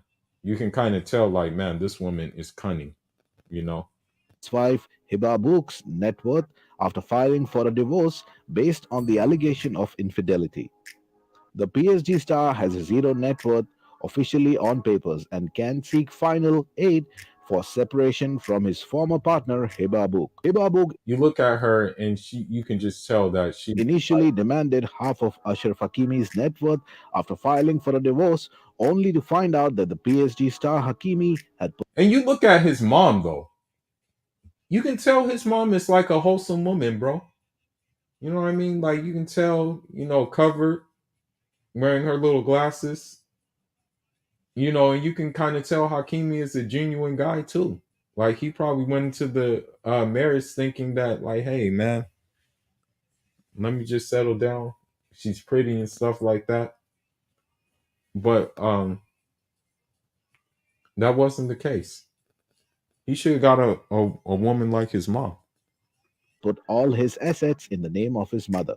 On papers, Hakimi doesn't even owe his own clothes. Because Hakimi's net worth is not a lot on papers, due to this loophole, he can expect financial support from Hiba Book, a Spanish model and actress who has estimated net worth of around $3 million. What do you guys think? Let me know in the comment box. And so, yeah, you look at her even in this picture right here, and you can tell, like, she's like, I hate to say it, but she kind of has like some kind of, I want to say her, like in Islam, you're not allowed to have fake eyebrows drawn on.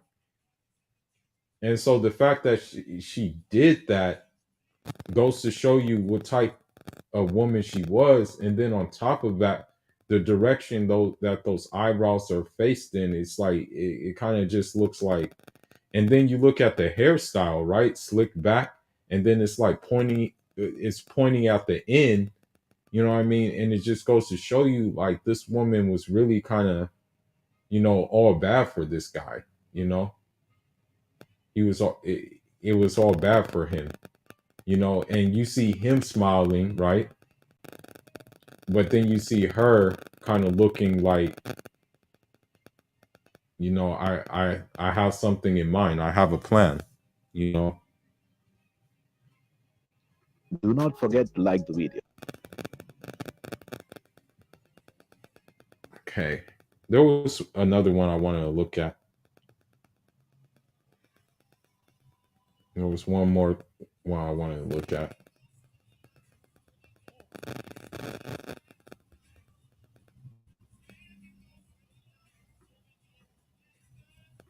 Hold on.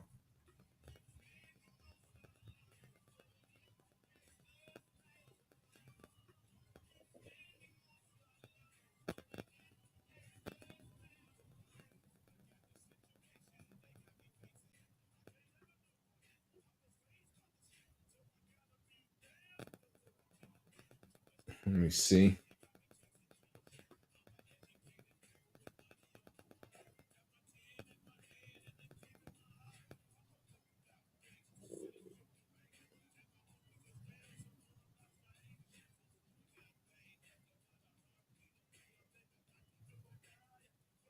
Hold on. I'm looking for it.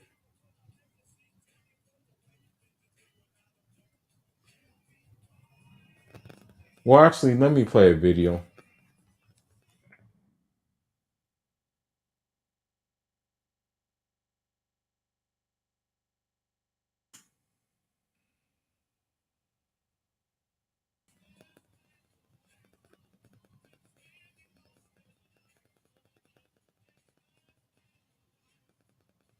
Okay, here we go.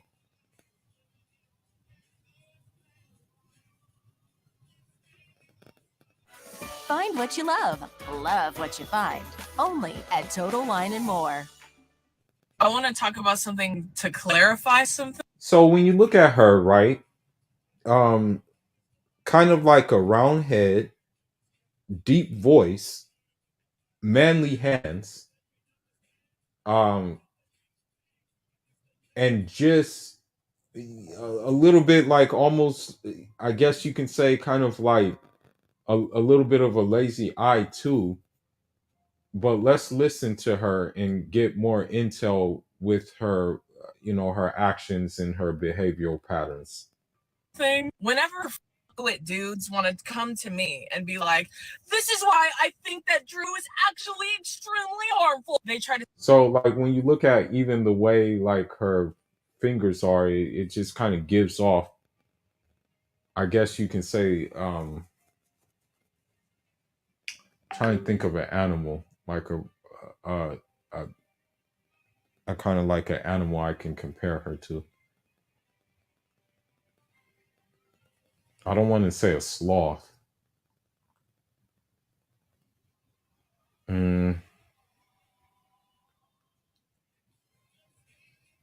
I'll have to get back to it. To say this, why don't you try listening? Like, why don't you try like debating someone then? My response to that is very simple. No, bitch, I'm not doing that. And So again, like the mannerisms of a man, you know, like again, and again, it goes to that text that says, like, okay, the more you act like something, the more you will look like that. That's what the text said. You know what I mean? Well, let's continue. when I say that with no explanation, the Neanderthals go like this. See, she knows that she would get owned in an argument. First of all, you can't even win an argument with your own genetics. You think you could win an argument with me? Real. So, like, she's talking about our own genetics, and it's like, okay, well, what do you mean our own genetics? Like, we're men. That's the thing. We're men. What else is there about our genetics? You know what I mean? Yes, you guys are trying to compromise those genetics by making us something that we're not supposed to be, but I'm not doing that, even if it means me dying behind it. And you know, I don't want to speak this into the earth, but I'd rather die being a traditional African Muslim man than live being what the West wants me to be, basically. I'd rather die being what I was, what God how should I put it? What God created me to be versus what they want me to be. Really, because that's fuck yourself, bitch. Or you could So when you listen to the laugh again, there goes the hyena. Okay. aren't doing it because of your sex and race. It's more likely a mixture of welcome to the internet, everyone here gets shit on, and because you constantly say stuff like this. And you can go fuck yourself, bitch. Or you And then you look at how she laughs, and let's like just do a comparison of a hyena. Let's look.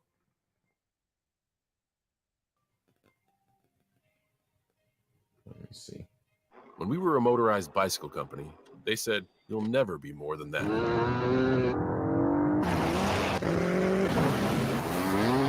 What will they say next? Honda, the power of dreams.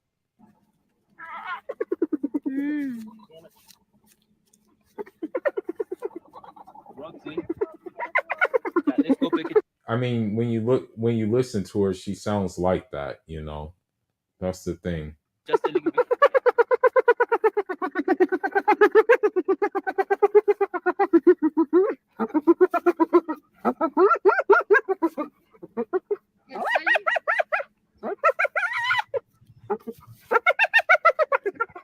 So you look at a hyena, but then you look at a hyena versus lion. And guess who wins? Guess who comes out on top?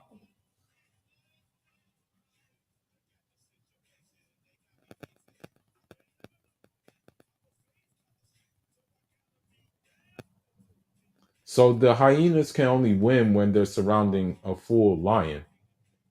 Okay. Now let's look at this. This is the worst mistake of its life. So look at the hyena's mannerisms. You know what I mean? You see the lion's mannerisms. It's chilling, it's calm, and things like that, right? The lion is chill, the lion is calm, but it's alert when it's crunch time, you know? And so uh let's go ahead and look at it. Hyenas will steal food from lions and kill their cubs. So let's look at the characteristics of a hyena and a modern woman, okay? Especially a modern Beledriel woman. They will steal their food and kill their cubs. Now, when you look at that and compare that to real life, what does a modern woman do? She steals a man's food. And what that means is like, you know, she finesses him for money, give me your cash apps, dangles box over that man's head, only for that guy to pay up to get nothing. You know? In the marriage, in terms of like a marriage way of looking at it, she steals a man's food by extracting his resources in the marriage, and unfortunately most of the marriages are sexless marriages. So he's not getting the one thing that pretty much that's only one of the very few things she's only good for. But let's continue.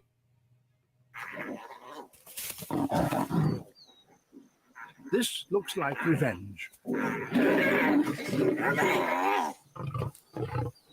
So you look at him, and that's one thing about like that's, you know, one female told me that like they try to do this, they tried to say that male lions don't hunt. Okay, well, what is he doing right now?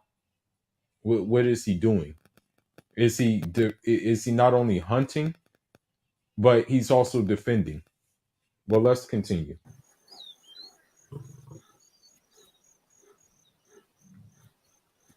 A lioness vents her anger too, but all she gets is a bloody nose.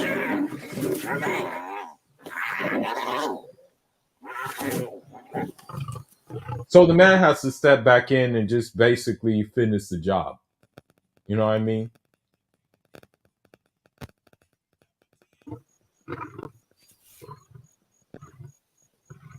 And so the point I want to make is when you look at a woman hyena, especially the ones in this space and things like that, when they're shut down, there's nothing they can do but block you. And that's what happens with me. Like on TikTok, when I like shut them down, they just block me because they know that basically I'm this lion and they're this hyena. Because if I make certain points in which they don't like, then it's like, oh shoot, he's just not another one of these guys that I can get over on. Well, let's continue. The war between lions and hyenas. Okay, and you see these like lioness. You see how quiet, calm, and cool they are. You look at them, and it's just business as usual, right?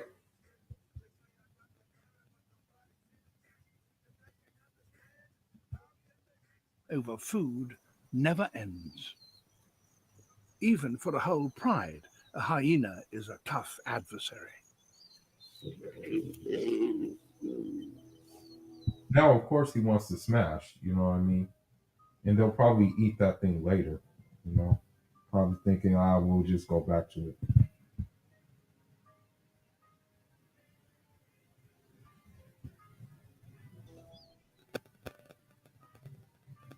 Now, and you see it was quiet, business as usual. Now, let's see I don't know if this is the same video, but let's see. He who greets with fire.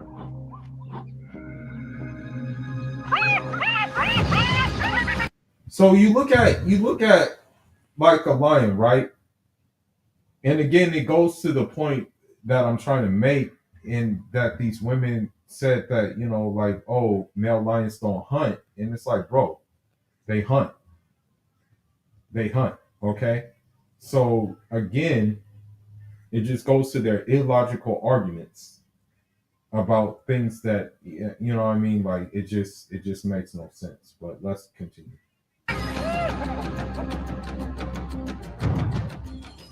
He is the hyena killer. Now, you would think, for example, and this is one thing that women get confused. They think that because, like, they're shaped differently, that their bodies are meant for enduring certain things. But you see here that this lion is full of muscle. It's built with muscle. It's actually going at a high speed where it's where you would think that with its muscle mass it would be slowed down, and that the hyena will actually be faster, but it's actually covering more distance. And this just goes to show you the physiognomy of this creature is basically he's a killing machine. And the hyena is not built like a killing machine. The thing is, the way the lion is built like a killing machine. A hyena is not built like a killing machine. But let these modern women hyenas think that they're masculine and stuff like that. Listen, bro, like, I'm not encouraging violence or anything, but the weakest man would end the strongest woman. You know what I mean? That's just the way. That's just natural law. But let's continue.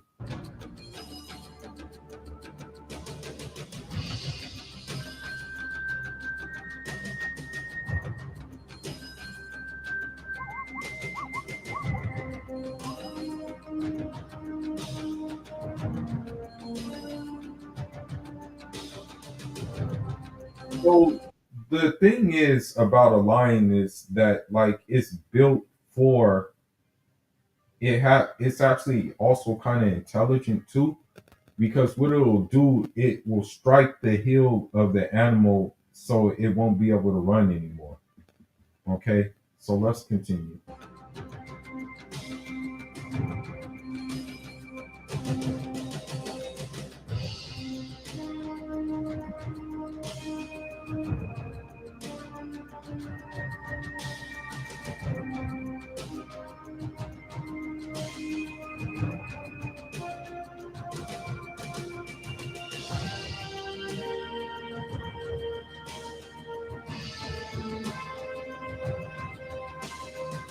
Okay, and I want to do something too.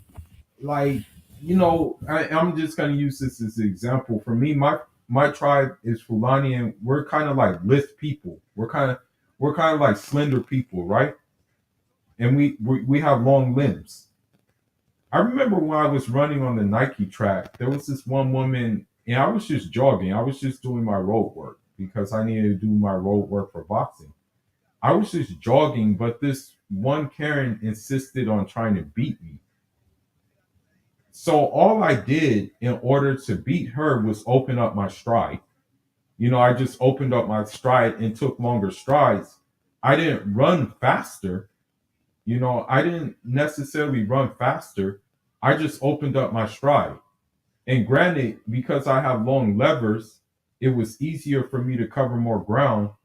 And she has short strides. And the reason why is like she basically, I mean, she wasn't she wasn't slender, she wasn't thin. But I guess in her mind, because she was so masculine, she thought she can beat me, but she learned the hard way.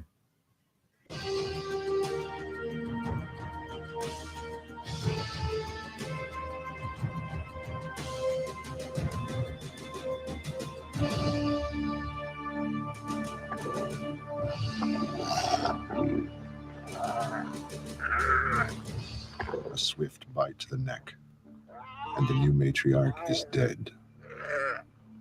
The day belongs to the lion. Now I want you to listen to something that was said. Okay? Listen closely to what was said. Listen closely. The day belongs to the lion is dead. Bite to the neck, and the new matriarch is dead. The new matriarch is dead. Okay?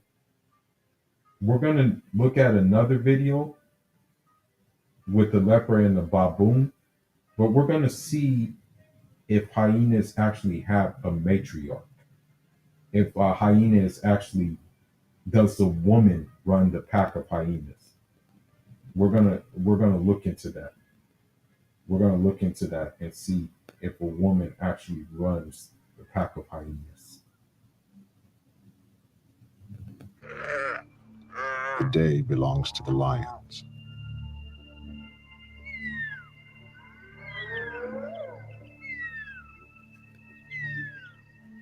It was not always easy for us to witness these struggles for life. But at the end of it all, perhaps, No ordinary leopard dares to stalk baboons in broad daylight. So you look at the leopard, right? Quiet, cunning.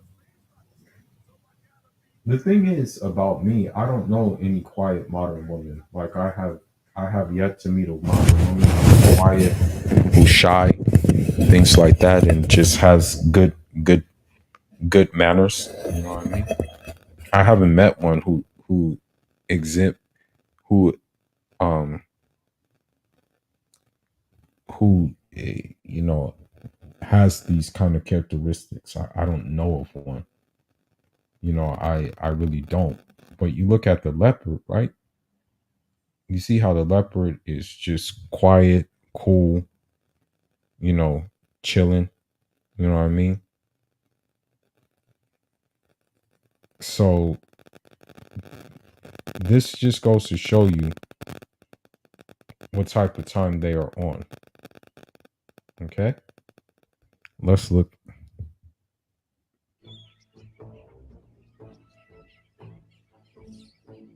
The troop seems totally oblivious to the imminent threat.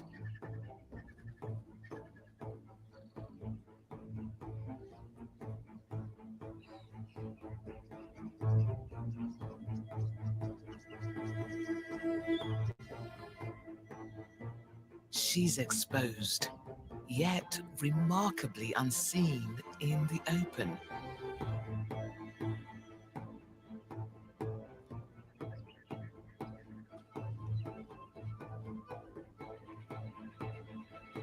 Now look at the body of it. It's just it's built for killing. You know what I mean? Built for hunting, I should say. Now you compare that to a woman, right? And you have to ask yourself, is she really built for those kind of things? Is she really built like the way she thinks she's built? Or is she built for something else that she doesn't want to, that she's going against?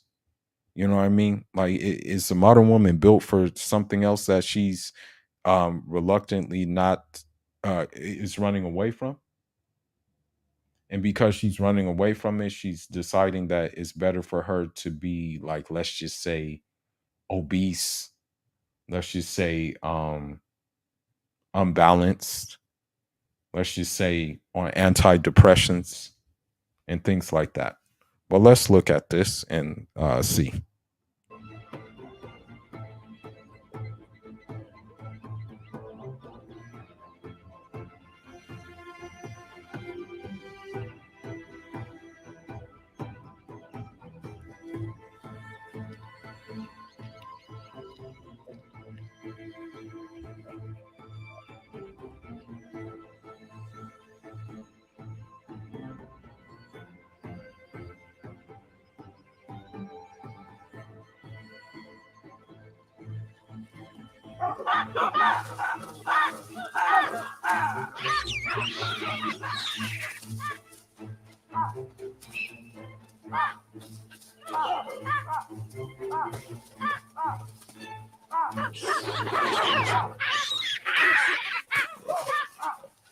He got now the thing I want to the point I want to get across here is like, even with these chimps being even with the chimps outnumbering the leopard, they still didn't want no smoke with it. Okay.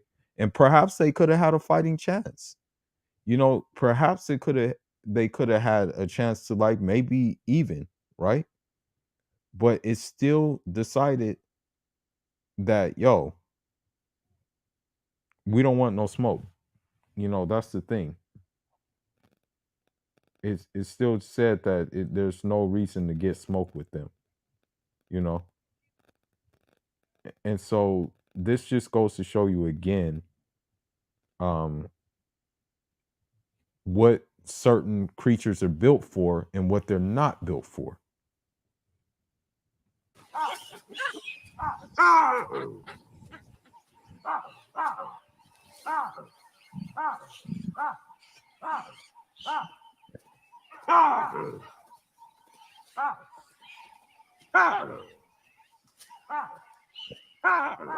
A small but significant victory. Her cub will be provided for. Okay.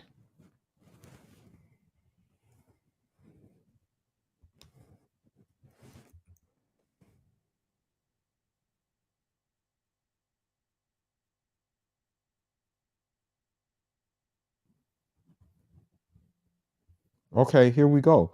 So female hyenas lead the clan. That's the crazy thing about it. Like, so female hyenas lead the clan. So, when we call these women hyenas, I mean, that's the best way to describe it. When you look at like just our dynamics right now, right? It's crazy that hyenas live in matriarchal society, right? And the females rule over the men. But when the females meet a lion, you know what I mean, that all changes. Also here it's saying that females, it looks like they have, like the female hyenas look like they have phalluses, and they're because they're masculine, you know what I mean?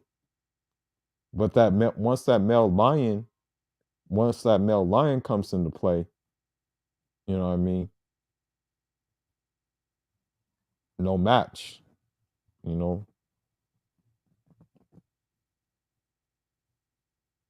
Let's see. And so you see that hyenas are now here's something that's heavy, right? the female hyena kills a club, but guess what? The male, a real male, right? A real male gets some get back and goes and gets a baby from their clan and decides to do that. So when you look at, for example, the gender war and how the like a lot of modern women have the mannerisms of a hyena. You know what I mean? So there's no coincidence why we call them hyenas, right? Hey, what's up, bro? Yeah, I'm just like here, like doing physiognomy. I read a document that is about physiognomy and what the physiognomy means, and maybe I shouldn't dive into this because like this is kind of dealing with the natural elemental sciences, and Islam tells us to like kind of stay away from those, but I dove in it anyway. But when you look at what I'm like, what the overall live stream was about is that like the way like a person looks, the way that their mannerisms are, the way that their head is shaped, the way that their body is shaped, tells you everything you need to know about that person. You know what I mean? And so I'm comparing it, like in that document it said that like certain people have certain like mannerisms to animals. You know what I mean? And when you look at females, the modern woman, she has all the mannerisms of a hyena. And then you look at the fact that hyenas are matriarchal. But what can they do? It takes like 20 hyenas to take down one big lion. You know what I mean? Like, so you look at the lion, and the lion is like quiet, you know, pretty logical creature actually. When you look at a lion, it's pretty logical. And so you look at how lions are built and stuff like that, how they're built differently than hyenas are not really built for like speed and like killing. Yeah, the hyena is basically a hermaphrodite. Yeah, and that's what a lot of these modern women have the characteristics of, are hermaphrodites. I'll show you the proof of this. Let me show you the proof of this.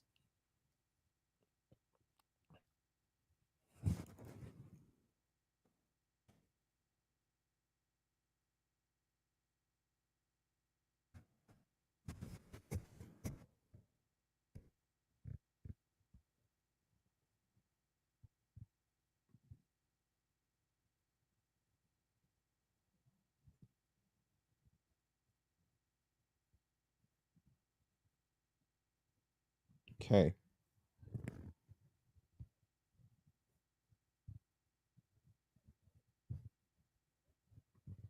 I think like even watching a man spend his money, like recently I was at the strip club and watching a man. So you look at her, right, and you see basically like kind of like a saggy face, right?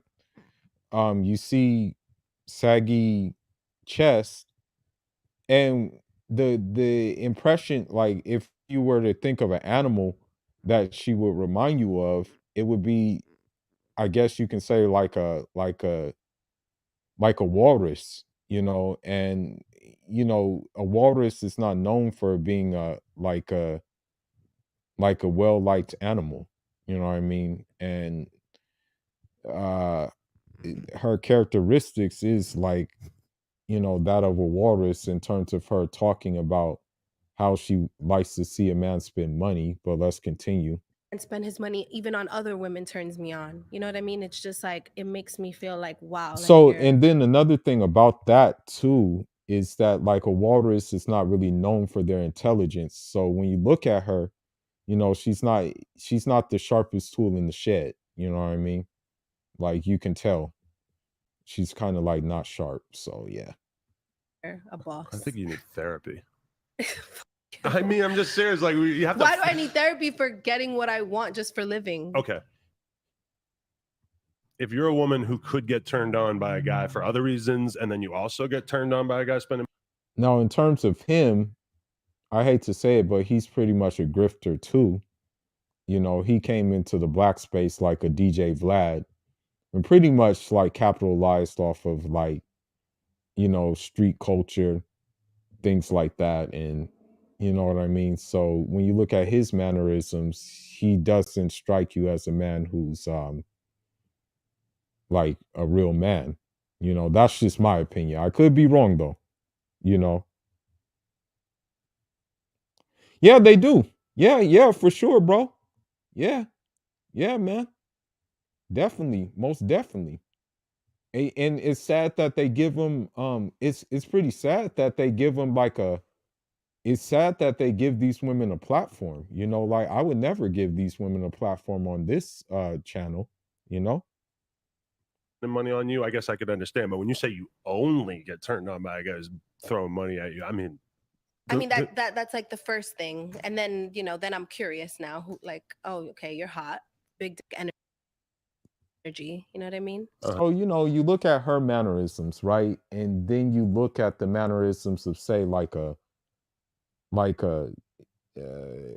you know, she from the rip said that she was only turned on by a man based on the money, right?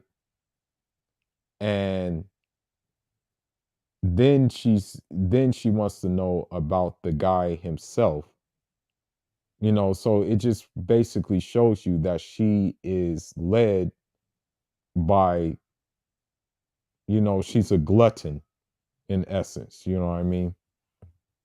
I think like even Okay, so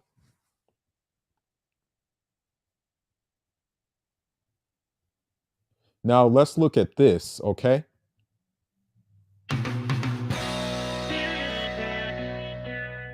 Hello and welcome to this installment. I'm not playing with you. I want my eggs cracked, meaning I want a child. I want my name dropped.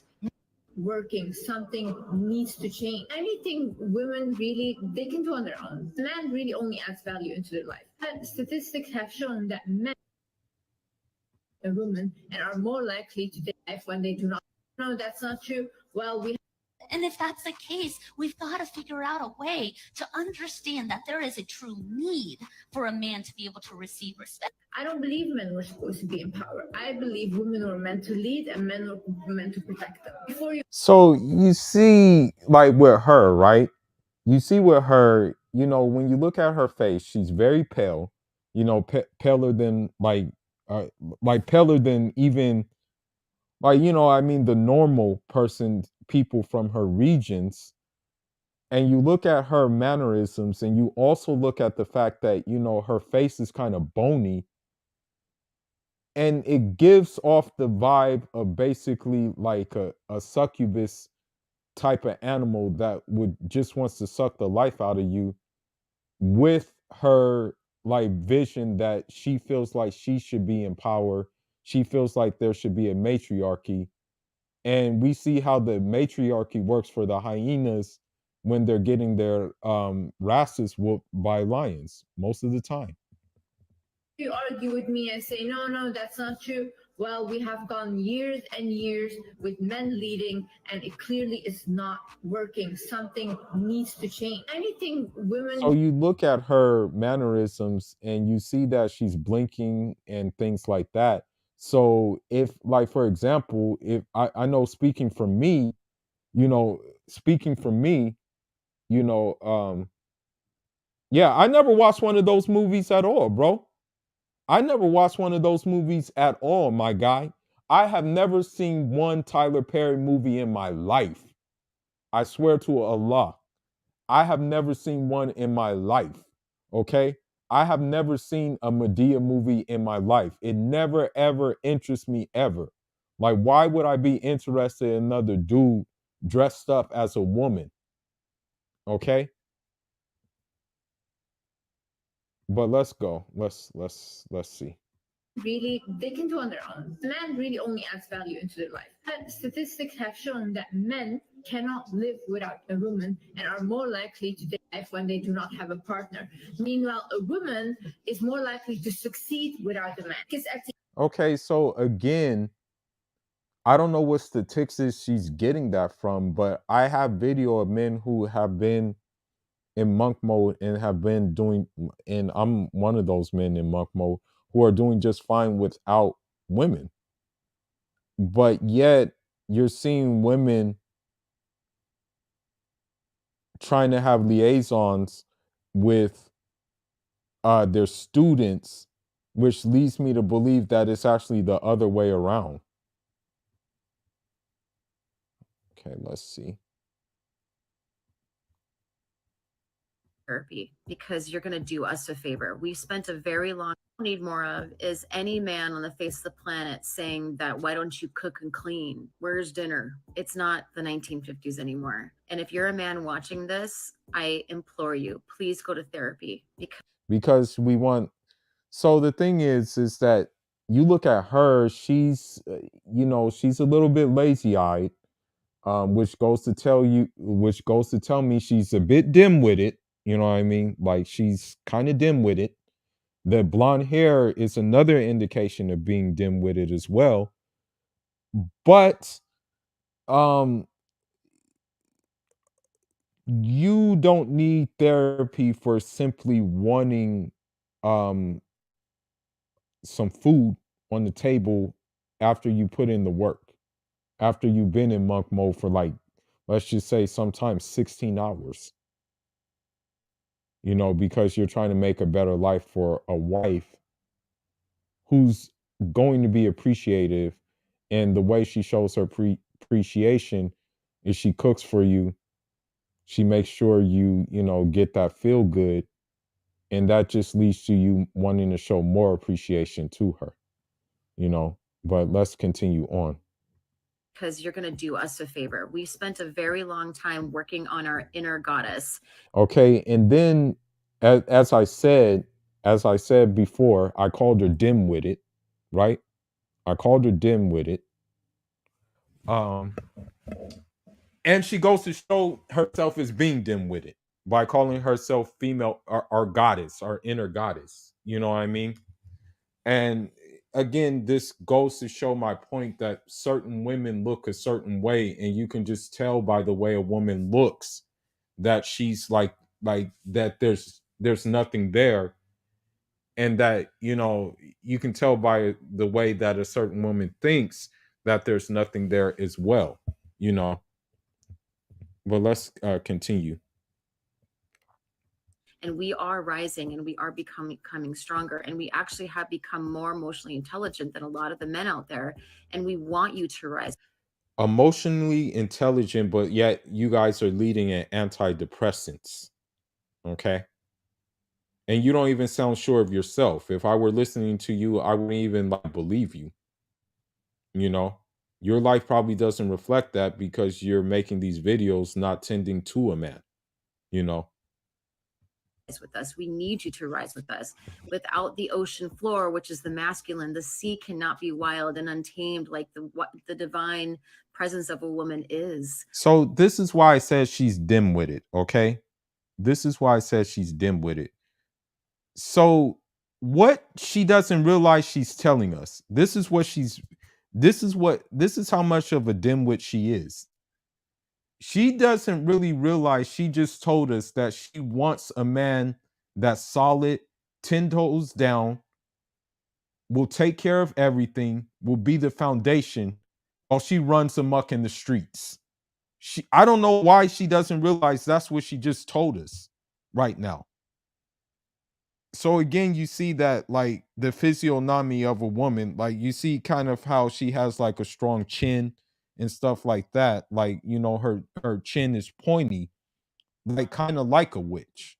You know what I mean? Like, because if she's talking about goddesses and stuff, you know, you never know. She may be into some witchcraft. For all we know, you know, you never know, right? We need you to support us so we can be free and amazing and love you like you've never been loved before. But now she's telling you, but she's not going to love you. That's the whole thing. But let's continue. Let's continue. You could imagine than her. And this is biological. Knowing that they're the life force of the species and knowing that they're the stronger, smarter, her at everything. us so we can be free and amazing and love you like you've never been loved before. Not gonna lie, she lost me at the end there. Woman's ideal man is better than her at everything. Now, do I mean literally everything? Yes. Ideally, a woman can sleep soundly at night and breathe easy during. So you can tell that he's a cuck as well. You can tell that he's like a soft guy, because like the thing is, a man is not going to be better at producing kids than a woman, like bearing a child. You know, there's simply no way to do that. If a man is working all day, he doesn't have time to be better in cooking. If a man is front line in the military or defending, he has no chance to be better in these things that he's talking about. And you see her reacting to it, looking like a freaking, like, you know what I mean, like looking like a, I don't even know how to describe how she looks really, you know. But you can tell by his mannerisms, you can tell by how pale he is, he's soft and weak, bro. During the day, knowing that her man is bigger, stronger, smarter, wiser, more connected, harder working, more courageous, and more of anything that you could imagine than her. And this is biological. Knowing that they're the. So in essence, you know, not take what he didn't take into account is what he's saying. What he is saying basically, and which he did not take into account. He probably didn't take that into account when he made this, is that he wants you to be he basically told us that we have to be also better women than they are. And so that's what exactly happened, because when you look at him, he's a better woman than probably she is, you know? Life force of the species, and knowing that they're the physically weaker of the two sexes, women are natural survivalists. They look for men who they can count on to protect them from threats to their ability to help the species survive. So what are they getting what are the men getting in return for that protection? That's the thing. What are the men getting in return for that protection? Not neck, only a whole bunch of lip. That's it. So this all really comes back to one keyword: competence. Women want a man who is competent, someone who they can assist but never have to lead, someone who they know would be fine without them, but who are optimized by their presence in his life. This is the. I don't need a woman in my life, bro. Like long enough, you kind of have to find the inspiration yourself. You know, like Nipsey said, they weren't there for all them sleepless nights. They weren't there for all them what's the reason nights. So the thing is, what I'm saying is that a woman is never gonna know your struggle, bro, or never even give a rat's butt about your struggle. Unless she was a woman from the Prophet's time, alayhi salatu salam, and may Allah be pleased with those women. They were a different caliber of women than what we have right now.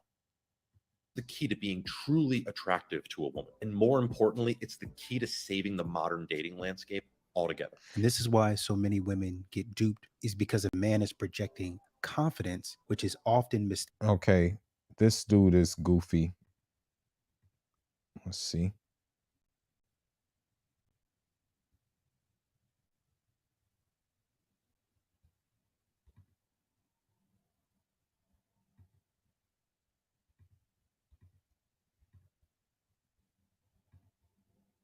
See, here we go.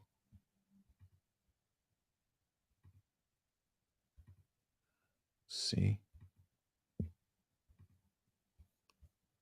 to women at this point. Women don't give two chocolate covered men. Good faith efforts in relationships. Thank you, ma'am. Men are luxury items to women at this point.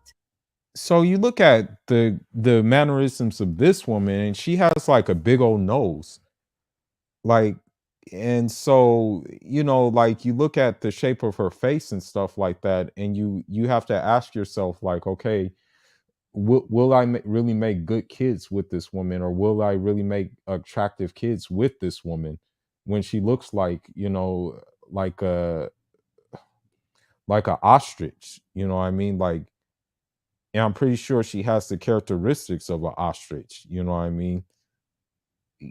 Aggressive, annoying, and um and now she's gonna proceed to like, and when you look in the animal kingdom, like ostrich is not really like respected. You know, that's why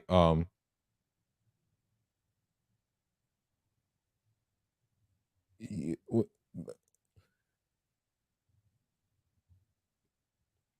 um th- let me see the comments.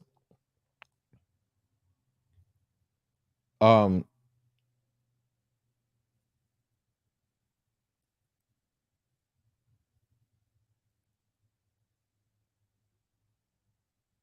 yeah, for sure, bro. For sure. They are switch hitters, bro. Like they definitely are switch hitters. Now you look at her though, or him, and you know, you look at the animal kingdom and you realize that an ostrich is not really respected, although it's fast. You know, although it's fast and stuff like that, it's not really respected. You know, it gets hunted down. Like, when have you known an ostrich to make a kill? You know, um, di- so you know what I mean? Like, when have you known a ostrich to like make a kill? You feel me? I mean, nobody really respects an ostrich in the animal kingdom. You know, Women don't give two chocolate covered men what. Doesn't matter to us anymore. This is the part you're not understanding. See, for hundreds of years, the patriarchy dictated that women must get married to a man in order. so when you look at her, like, I kind of lightweight would have kind of have trouble deciding, like, yo, are you a man or a woman? If I were to like look at her from first glance, you know, even by the way that she's wearing her shirt, it looks like she's wearing like almost like a button up shirt that a man would wear. You know what I mean? To be able to function in society. But that's not the case anymore. Women don't have to get married to a man to live any kind of fulfilled life they want. Women can meet their own basic needs. In the immortal words of Miss Miley Cyrus, I can buy my own flowers. So the only reason for me to be in a relationship with a man is if he's bringing something to the table, if he's enriching my life in some way. I don't have to get married to function. Women can choose now. And more and more and more, women are choosing not to get married or be in relationships with men.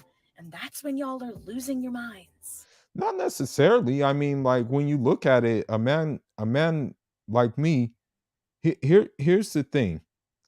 Here's the thing about me. And I encourage anybody to look into to soul wolf, which is basically purification of the soul. You know, into soul wolf, you have kawa, which means spiritual retreat, which means you impose isolation. Like me, I impose isolation from like these hyenas, you know, because you know,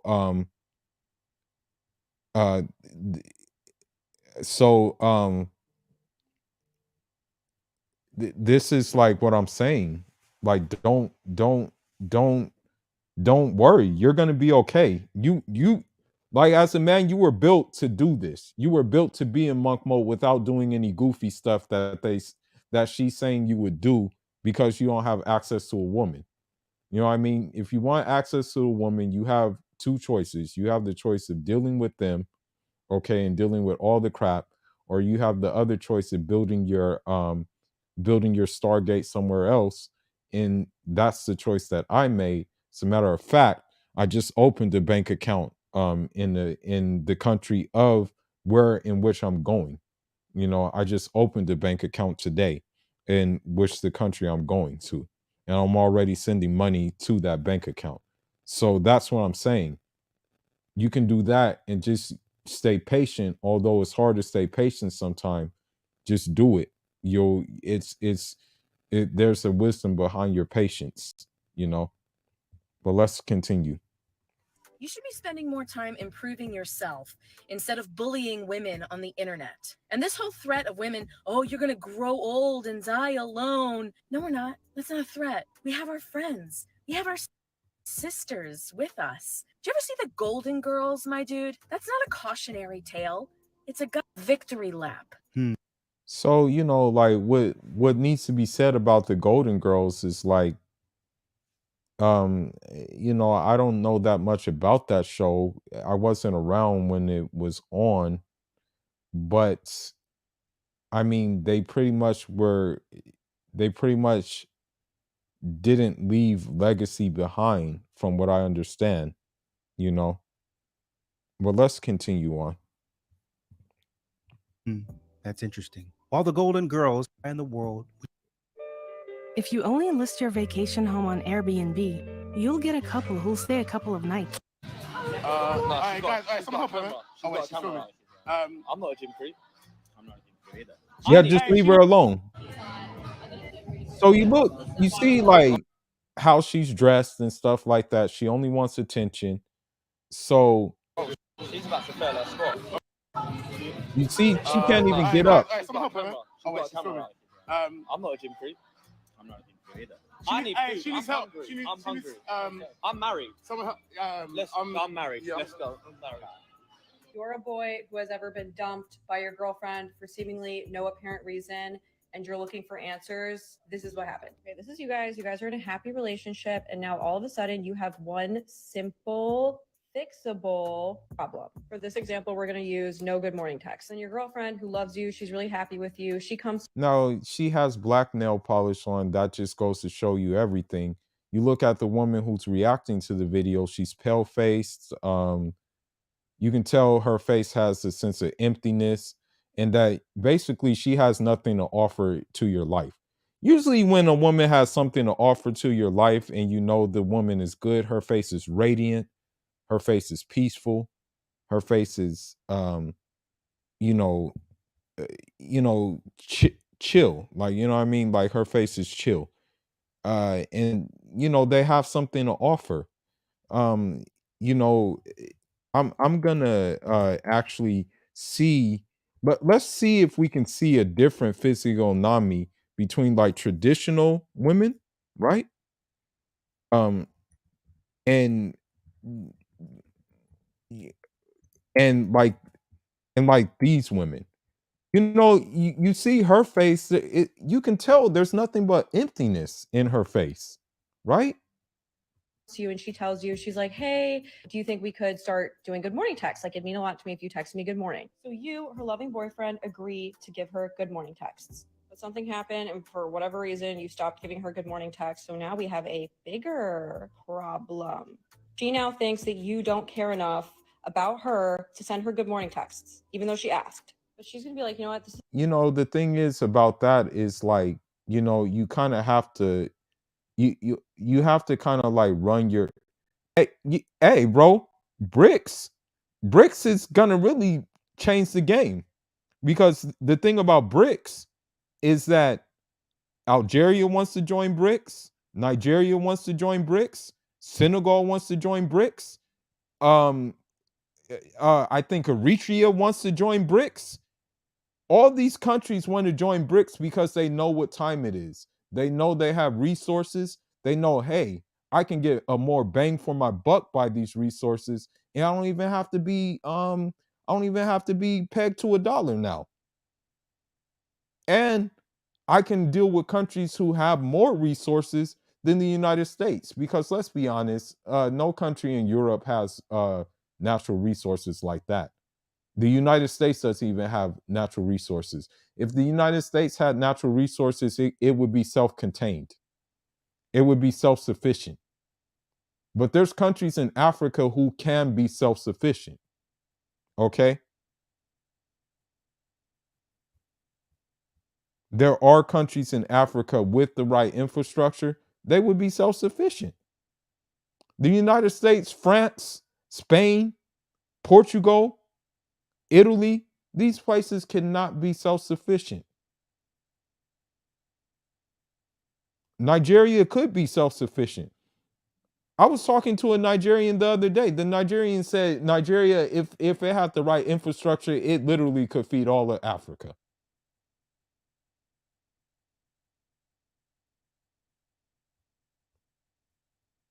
Now let's go ahead and look.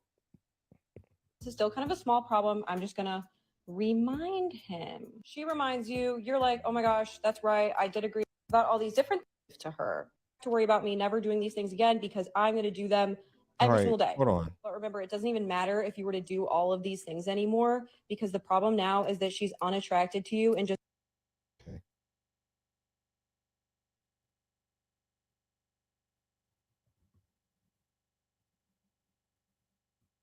Here we go.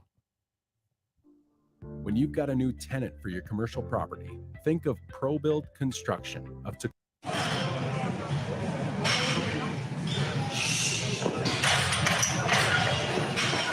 It was at this moment that he. It was at this moment that he. So you look at her, and she can't even do a proper squat, right? And she looks like she like maybe is a little muscular, right? Go to this guy, right? Let me see.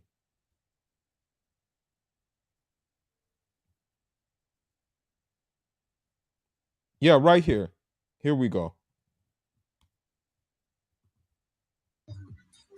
Look, you see this? She tries to film, right? She can't even, the way she's shaped, you would think that her bottom would be able to contain the weight that she's about to get on, right? But look.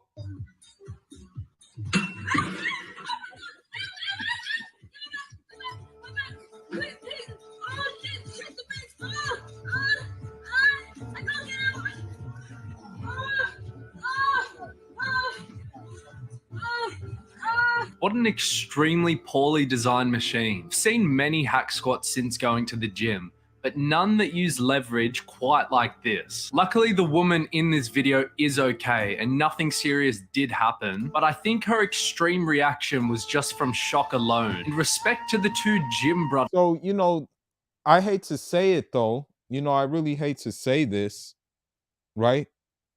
I hate to say this, but if I were those guys, I would have left her there. You know, I would have just been like, yeah, you know, it's not my fault. You know, it's not my battle. She decided that she had more weight than she can handle. So like me, like being the kind of person I am and being the kind of person that I was kind of have to adapt to, you know, and this is permissible in Islam. We have something called qisas in Islam, eye for an eye. If a person treats you a certain way, you are within your rights to treat that person that way, but just don't transgress. Just don't transgress in the way you treat them. Now you look at the difference though, and let me see if I can find him.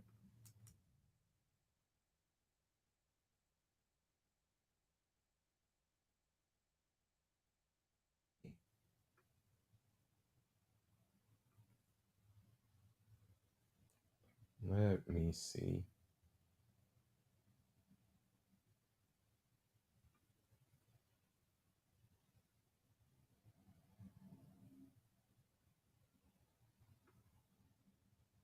Okay, here, right here, right?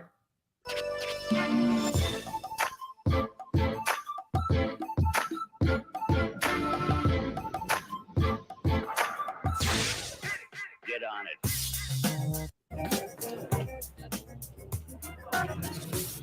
So you look at him, right? He looks skinnier than her, right? He looks skinnier than the woman. But watch this. léger, quoi, en fait. Disons qu'après une compétition, la seule chose qu'on puisse faire, c'est ça, quoi. C'est soit une Easy work. gainage, Easy work. Squatting with like 4 plates, right?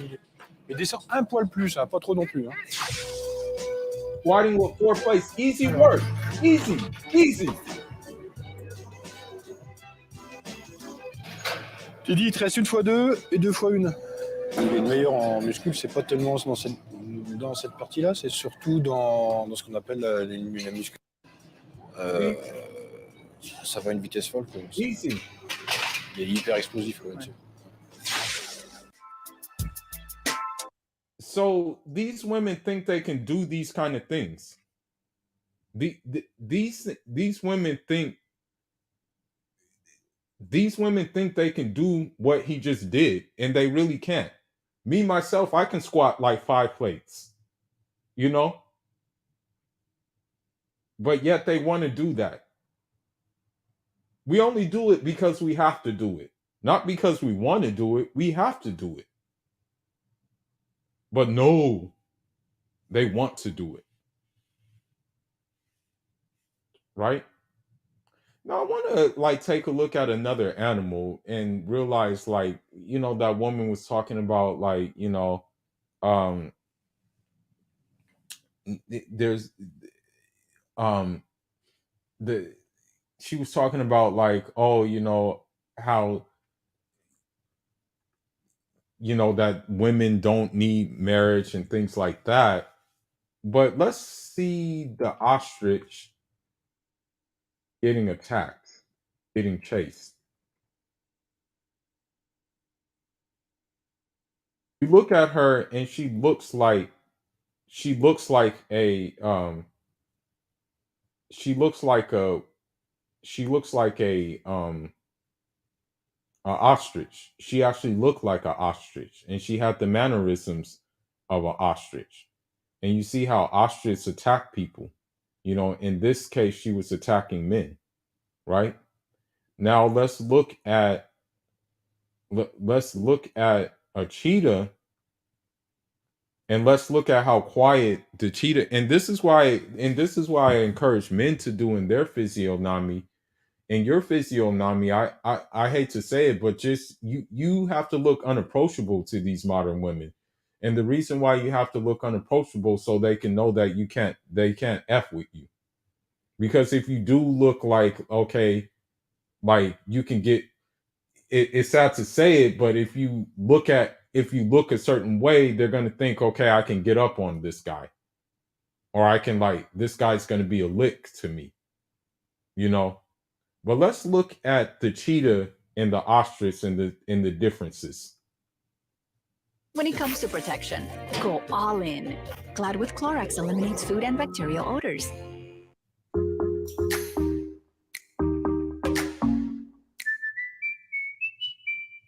He doesn't hunt alone. He's famous for its big cats.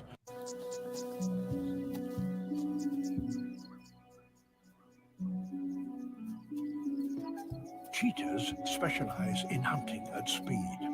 So you see the cheetah, you know, calm. Though fast, they're fragile creatures built to sprint after small prey.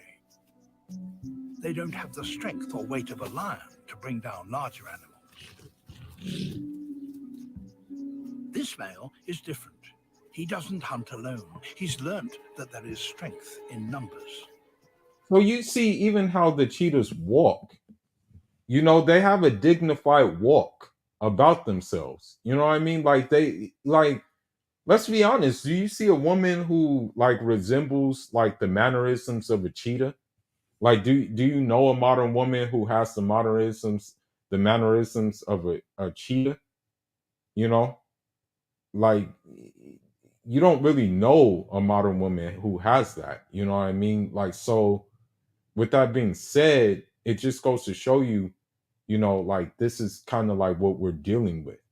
You know, you don't know. You can see that the cheetah has like a dignified mannerism about itself. It walks with like a cadence. You know what I mean? And you know, you don't see that with modern women.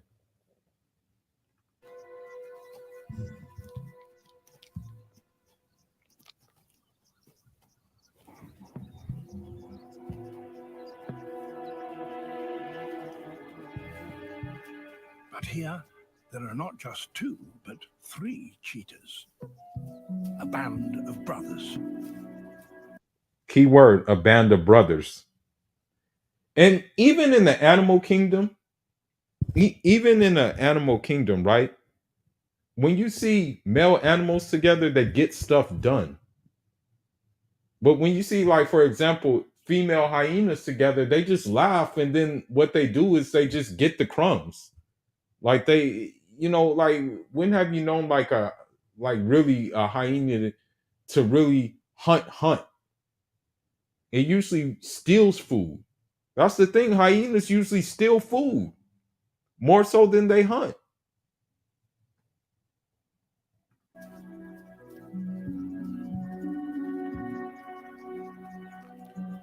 They have changed their tactics, and by doing so, have taken their prey by surprise. They have learned that working together, they can bring down large prey. And so you see, even like the cheetah is intelligent, like, okay, well, that wasn't working. Let's try something else. Okay. How many hyenas do you know who think like that?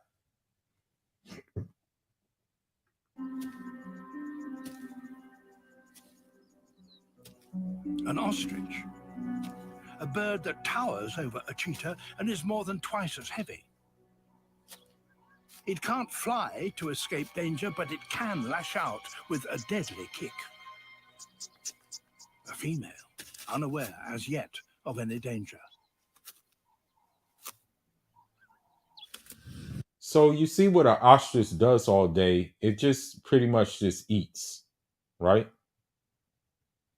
What does a female do all day? A modern woman do all day, judging by the obesity weight. Uses guys for food. Just eats. Foodie calls. Nails done. Doesn't really contribute much to the overall society as they think they do.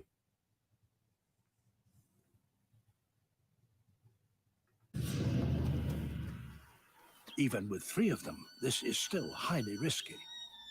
If one gets injured, the So other you see, 2 couldn't hope to tackle such large prey. The I other want to 2 pay. This You is see their still face, highly- even. You see their.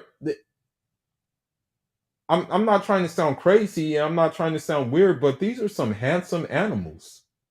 You know what I mean? Like, these are some handsome cats, bro. That's the thing.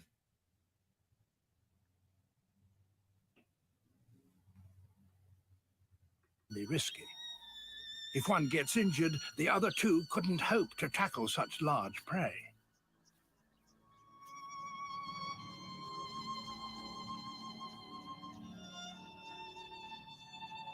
On the other hand, if they get it right, the rewards are huge.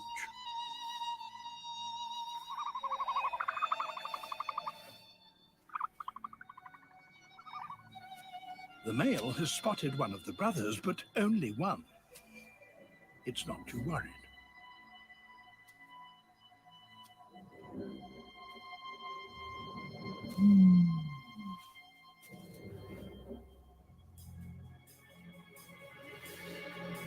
Then suddenly there are 3.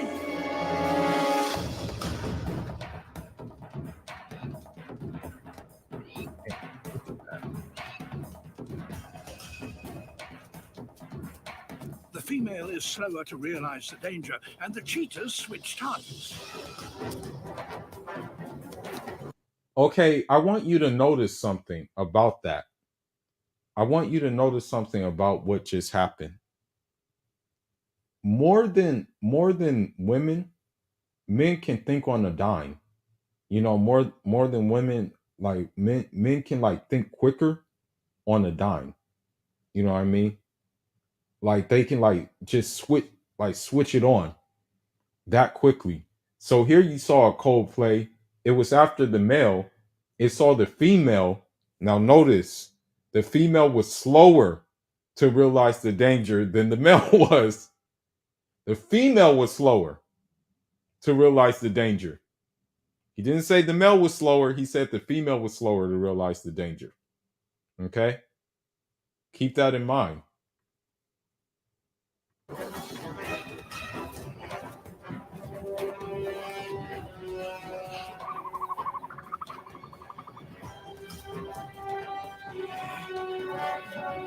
I want you to notice something else. The male is not even trying to defend the female. The male is not even trying to go back and defend the female. It doesn't want no smoke. Okay.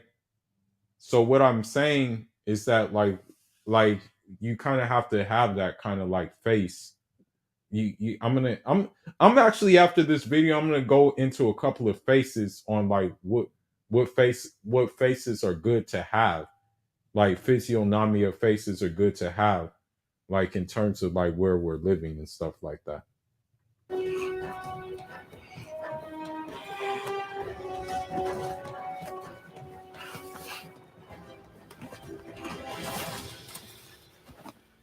It takes the combined effort and weight of all three brothers to bring down this powerful bird. Even now, the ostrich could land a fatal kick.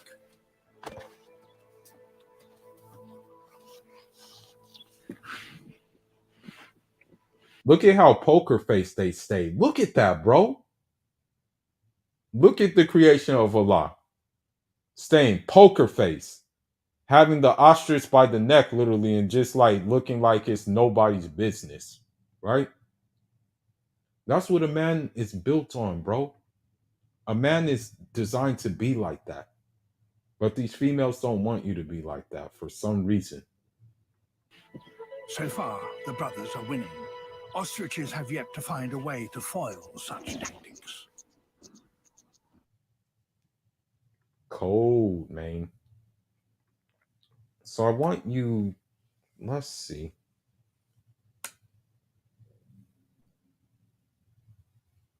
So, I want to kind of go into something else. I want to kind of go into something else to show like village women and how like of a natural disposition that these village women are in, and how their physiognomy actually looks different. You know what I mean? It actually looks different, you know.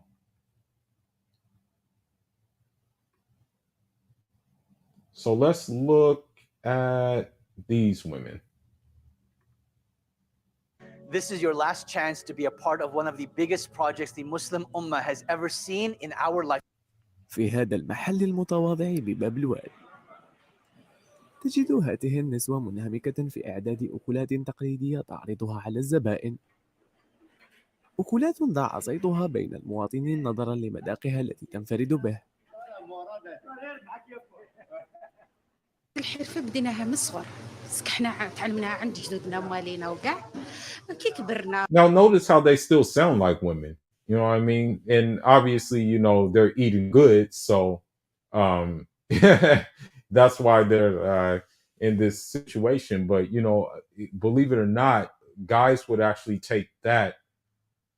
Like, I know some guys who will actually take that. With them acting like women and with them sounding like women, than like a woman who maybe like not maybe look better but doesn't act or sound like a woman. أو كاع عندنا ولادنا وخرجنا باش نخدموا وصبنا الحرفة هذه قدامنا، خدمنا عند السيدة حياة وحنا نوجدوا المسمن ونديروا الكسرة والمطلوع والمحاجب والبراج ونوجدوا ثاني الكسرة فارسي، وجبه خفيفه ووجبه كامله. نخدموا لي كوموند ونبيعوا لي كليونت تاعنا يقصدونا يفطروا هنايا اللي موالفين بينا. نقصت نقصت الخدمه شويه في الكورونا، هاي طاحت كاع الازمه كاع على بالكم بها. صح نقصت بصح دوكا من الفوق ان شاء الله بدات شويه تحسن الاوضاع ان شاء الله. تحرص العاملات في هذا المحل على التقيد الصارم بمعايير الوقائية التي فرضتها الجائحة قبل الشروع في الطبخ، فالطعام اللذيذ وحده لا يكفي عندهن، بل واجب أيضا أن تكون أكلاتهن صحية. نقوا كامل الصباح كي نجو تعاونوا نغسلوا كلش، نقيو بالجافيل وكاع ولي بافات بيان سور لو جل هذاك نحط. So you can like tell by their mannerisms that these women are pleasant women.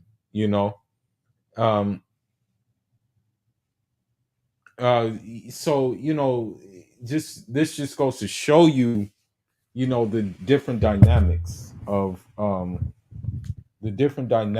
when you deal with like these women, like if you were to go to another place and you would be allowed to be respectful, you would be allowed to be polite, you probably would be allowed to show a different facial, a different, a different, a different facial expression in these different places if you were to go to these different places. You know what I mean? So this is what I'm saying. You know, اللي هي كانت للناس وحنايا جافيل هنا ما يخطيناش. والله غير ما شاء الله الحمد لله انا شاغل على هادو ما انتوكا جامي قلت اي كرشي ولا الدراري قالوا اي كرشي دائما حب.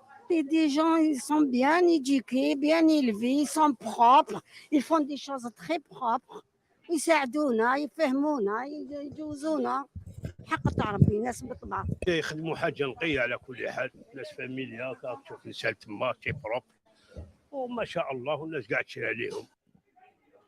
هن نسوة يجتمعن هنا رغم مشقة العمل، إلا أنهن رفعن التحدي لصنع كل ما هو تقليدي ومنزلي للاسترزاق وكسب لقمة العيش. What if you could do SEO smarter and faster?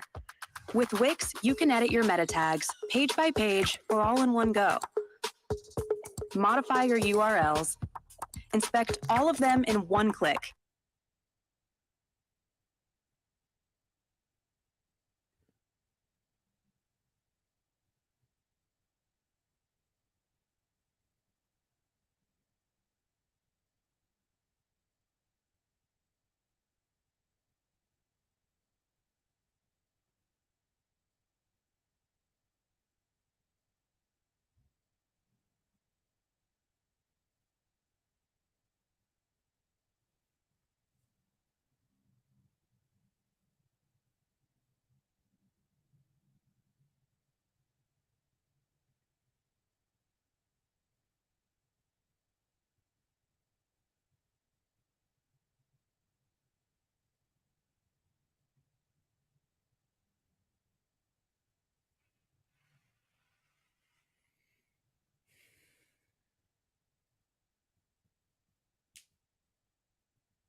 hold on, I'm looking for something.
Something happened. I'm just looking for something.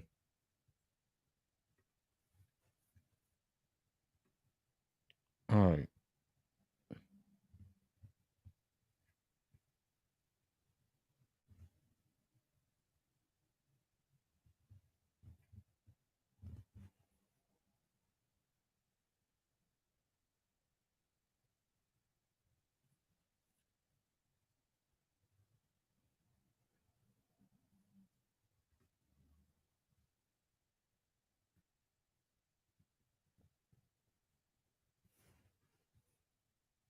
Hold on.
Okay, now, um, I in no way, shape, or form, um, I in no way, shape, or form, am going to, I guess you can say,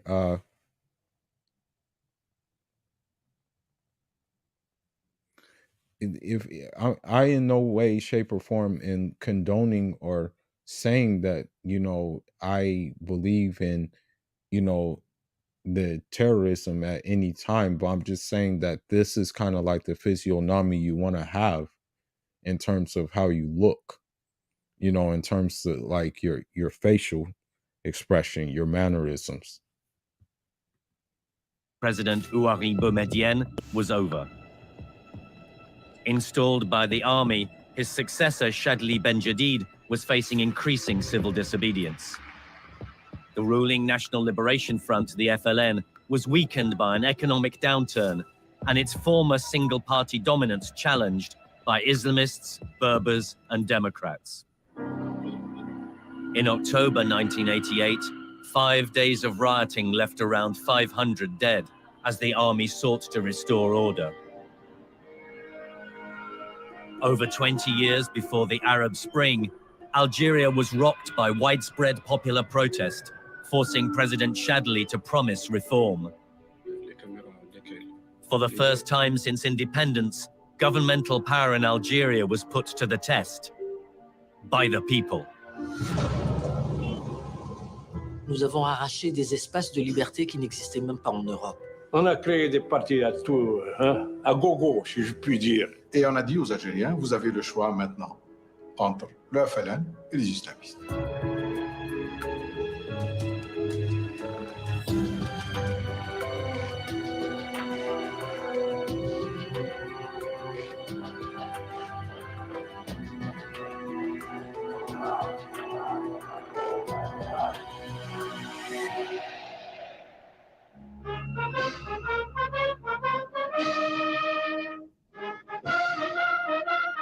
In December 1988, President Chadli Benjedid was re-elected on the promise of an immediate move towards multi-party politics and genuine democracy.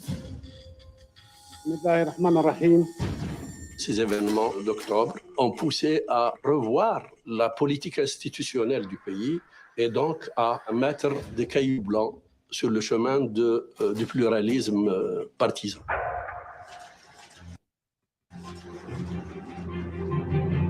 After decades of censorship and state control, a media revolution brought freedom of the press.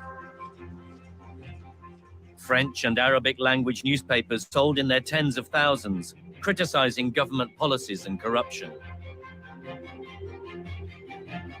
Depuis 1962, les journalistes algériens. So you even look at his physiognomy, and he's in the heat of the moment, but at the same time, he was like, yo, we're not having this. You know what I mean? We're not agreeing with what's going on, and we're acting upon like what's going on. So this is what it is. You know what I mean? So this is just a point I want to make. And maybe for another show I'll do this, but since we're going on 3 hours, I'm just gonna end it here. But just just do research about physiognomy. But don't get too much into it. I just want to use it for example on this show. But anyhow, thank you for tuning in. Fula signing out, SYSMB.